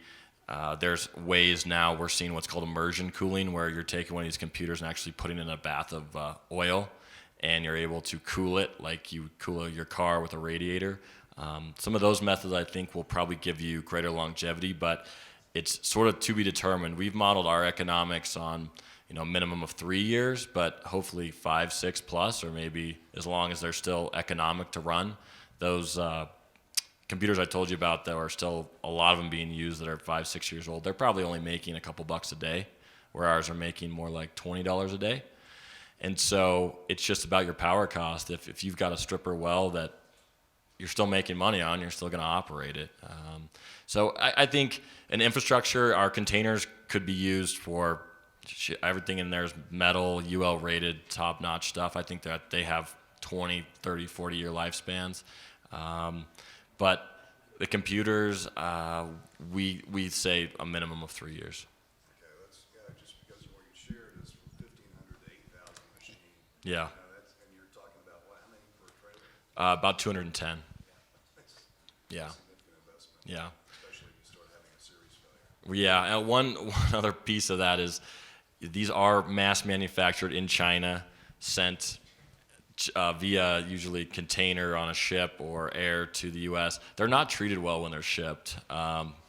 They show up, and they're also really not nice computers. You know, they're probably more like $1,000 computers that now they're making 8 times more on. We get a certain percentage, usually 1 or 2%, that may come dead on arrival. So it all factors in your economics. You know, you have to be pretty realistic when you're factoring in. You know, it's not, if you buy 100 computers that are all do 100 terahash, you're not going to have 10,000 terahash. You're gonna be somewhat lower than that. Rated capacity. Yeah. That's helpful, thank you. Ryan, in regards to life expectancy, wind versus solar, what do you guys usually use as a projection? 30 years, basically, for wind plants and solar plants. It basically comes down to 30 years. We can actually, we have some more comfort, I guess, with solar plants, and basically from kind of the initial installation even lasting to 35 years. When that takes proper maintenance, of course, and all those types of things, as anything would. But when you're looking at battery storage, for instance, the battery storage facilities usually are going to be projected to have a little bit of a shorter life with a lot of kind of replacement and augmentation throughout the life of the project. And so with the right kind of operation of a battery storage facility, you're able to minimize the degradation of the batteries. And so you can really extend the life of those batteries kind of the same way, if you buy the book and really consistently charged your iPhone exactly how it should be charged, your iPhone's really not going to drain, the battery's not going to drain on you as quickly. And so, by doing that, you can really extend the life of those. But we usually, throughout the life of a battery storage facility, for instance, we'll have quite a bit of, kind of replacement augmentation that's planned. Over time as technology increases. Exactly right, yeah. Well, the windmill, though, that's the turbine. I was just curious what you're speaking about in regards to overhaul. It's running at a fairly regular pace. So do you have that as a 1-year, 5-year overhaul? How do you guys approach that? Yeah, there's periodic routine maintenance, then there's obviously unplanned maintenance that occurs on some of these things from time to time. But even with that, I don't know the exact schedule that they'll do for the routine maintenance for each particular turbine, how often, multiple times per year, every couple of years or something like that. I'm not entirely sure. I know the life of those is projected to be 30 years, just under the normal maintenance, and the banks are satisfied with that projection as well. So that's, yeah. Okay, real quick question for you is in regards to injection compression horsepower. What kind of horsepower are you guys looking at mandating for injection, especially for some of these deep injections? I don't know the exact horsepower. A lot of it's a component of the pressure in the reservoir, right? And countering that pressure as we're injecting in, and also, I guess a little bit of reservoir control, if you will. So I think it'll be largely again geology driven. I think kind of to the same point, 30 years is how we model things out. So continuous injection for 30 years, and that's what we're modeling as far as the extent of the plume, and then the monitoring itself would extend beyond the life of the injection activities as well. So that's where we're currently at. It's again it's totally absolutely evolving. As time presents itself. Right, absolutely. And I think we have time for one more question here in the back, and then we'll turn it over to our students for closing remarks. Adam, my question is for you. The facility that you showed us, you said you had about 200 miners per block, 8 blocks. Off the top of my head now, somewhere $12 million, $14 million. have 1,750 computers on our site that were bought, various prices, but we've probably got about 14 million into that project. And then the rest of your infrastructure on that site, purchase your housing, I assume you're renting your generation? We are, it makes more sense for us to put our capital dollars towards as many miners as we can. That's what makes us the money. And then we rent the power generation equipment. The containers we did build and fabricate ourselves in Casper, so we own those and bought those ourselves. But it's still, in this point in time, now the oil field's starting to complicate that because generator rentals were really cheap last year.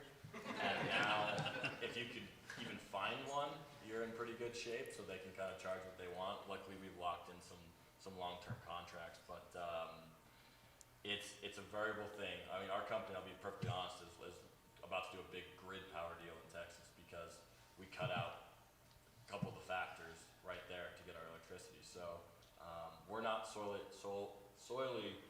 facing just looking at oil and gas, but you know, with the amount of stranded remote flare gas in fields, there still is a huge opportunity on the other side. Even at $7 gas, you don't want to pay that, but if you can find it at a fraction of that, you're still in good shape. Well, with that, I want to thank all our panelists before we hand it over to our students for closing marks. So this was, for me, so educational. So I just want to thank all three of our panelists, Cody, Ryan, and Adam.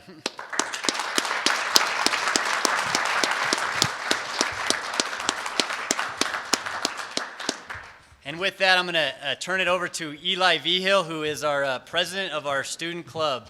So he is one of the impetuses of today's presentation.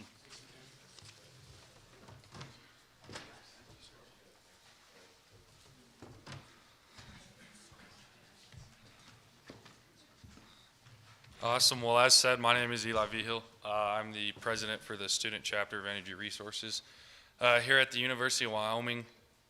Before we get to the goodies of the raffle and the silent auction, there's some thanks in order. A lot of that's to you guys for showing up and participating in this conference. It's one of those things where there's a lot of individuals who have worked extremely hard to put this event on. It's the first of its kind as far as I'm aware of through the School of Energy Resources, so all the hurdles and the trials and the late nights and the emails that came with this. Can't thank you guys enough for showing up and participating in something that we all believe in and truly believe in and are excited to start a career off in. First of all, I'd like to thank the speakers for participating and sharing their industry insight with all of us and answering questions. It's one of those things to where at the student level, we always love to hear it and gain as much knowledge as we can outside of the school context. Next, I'd like to thank my wonderful executive team. I cannot thank these individuals enough for their hard work, their constant diligence in their work, along with putting up with me. Sometimes that's a pretty tall task, but they have been working extremely hard since September, and more so once we knew we were throwing on this conference. Their workload honestly tripled. Most of them are taking 20 credits right now too in school, along with being ambassadors within our school. And so the dedication and hard work that they provide day in and day out, weekends, speaks volumes. So if you have a chance, please thank them.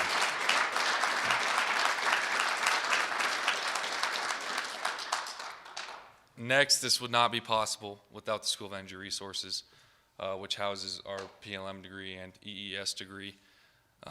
There are certain individuals within this school that also deserve a shout out, starting with Holly, our executive director. Without her support and just her willingness to talk and meet with students, this would have not been possible at all. So thank you, Holly. I'd also like to thank Chris Koski, who was the last moderator up here. For those of you who don't know Chris and how he translates to us, he's first of all our PLM director, but also one of our lead professors right now. And I think you could ask anyone on this stage right now what their opinion of Chris Koski is, and he's the most dedicated, hardworking individual that we know in this industry. And we are truly blessed to learn from him. Next up would be Christine Reed. She handled a bulk of this event and getting it out to you guys and informing the public and providing content. Cannot thank her enough for everything that she has provided. A lot of it was late notice, as these conferences go, but she handled it without losing anything really, and still working in her job. Next up would be Carolina as well. She is new to the SCR staff, but without her, we would not be where we are with student outreach, and she has really changed the program around and helped us start a mentor-mentee program and really start to outreach and connect students to students, which is something that we needed desperately. And last up is Cammie. It came up in my meeting yesterday. I don't know if it came up with the other execs, but Cammie is kind of our mother in this school. She keeps us all in the straight and narrow. I think I come in her office once a day, whether she wants me or not there. But it's just one of those things to where this conference, taking the idea that students had back in December and actually materializing it into what it turned out to be was not possible without Cammie. And I cannot thank Cammie enough for her tireless work into the club and into our lives, especially in showing us what hard work can get you and where it can take you in life. And so thank you, Cammie, for everything you do for us. So.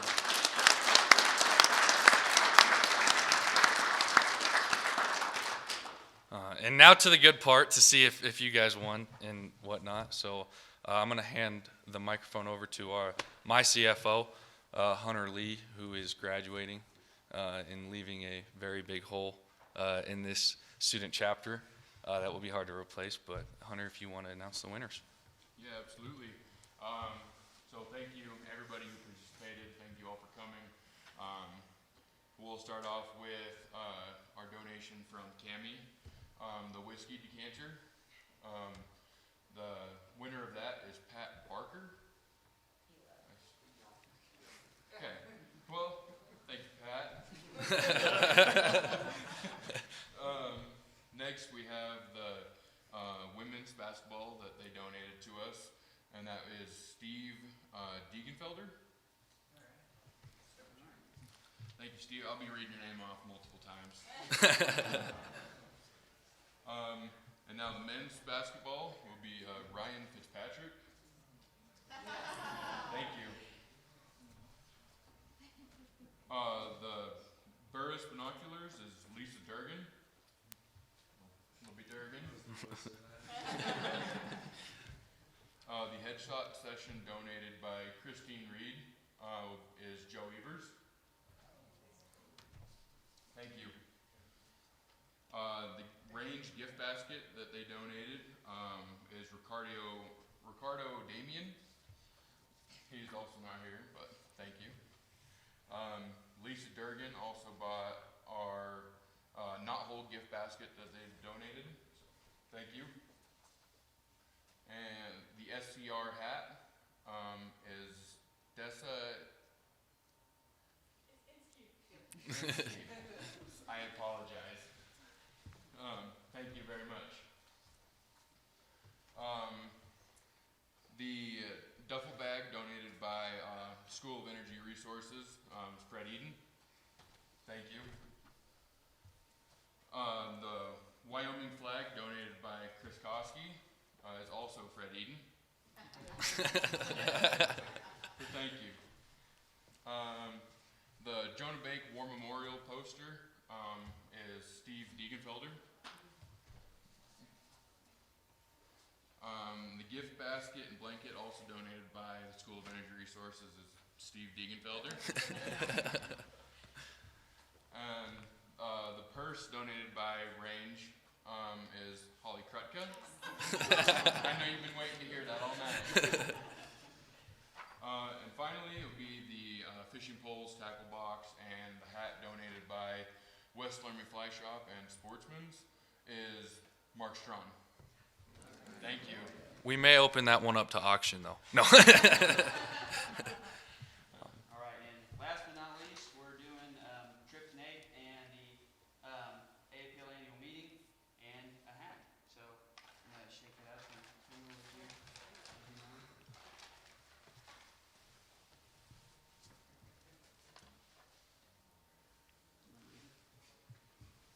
7/30/115.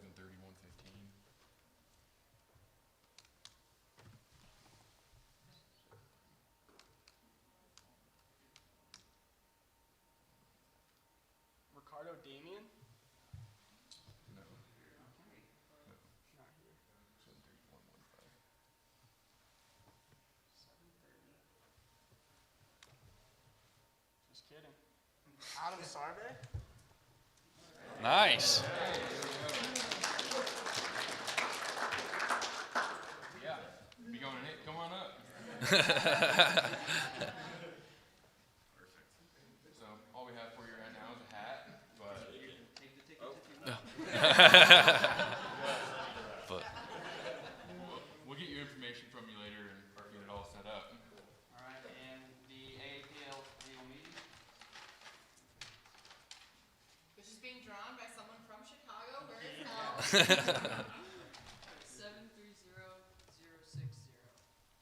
660-060.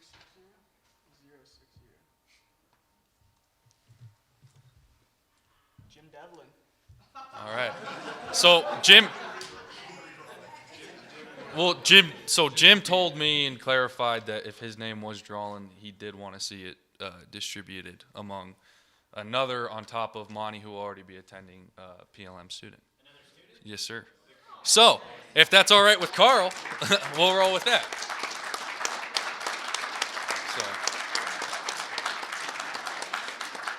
And though both of those were generously donated by Aapl, so we cannot thank them enough for all they do for the School of Energy Resources and specifically the PLM degree. And thanking them for coming out and spending a couple days with us has been extremely beneficial, and we really enjoyed our time with them. So with that, I believe we do have a box lunch pickup. You are welcome to eat it here if you don't want to eat it on the road. And that will be just right where you picked up your breakfast this morning. And with that, just thank you all for coming out and spending your time with us. It truly means a lot to see the industry support coming back to students, along with the raffles as well. All of the proceeds will go towards the student chapter and future meetings that we will have, and hopefully more events like this in the future. So thank you all. Thank you.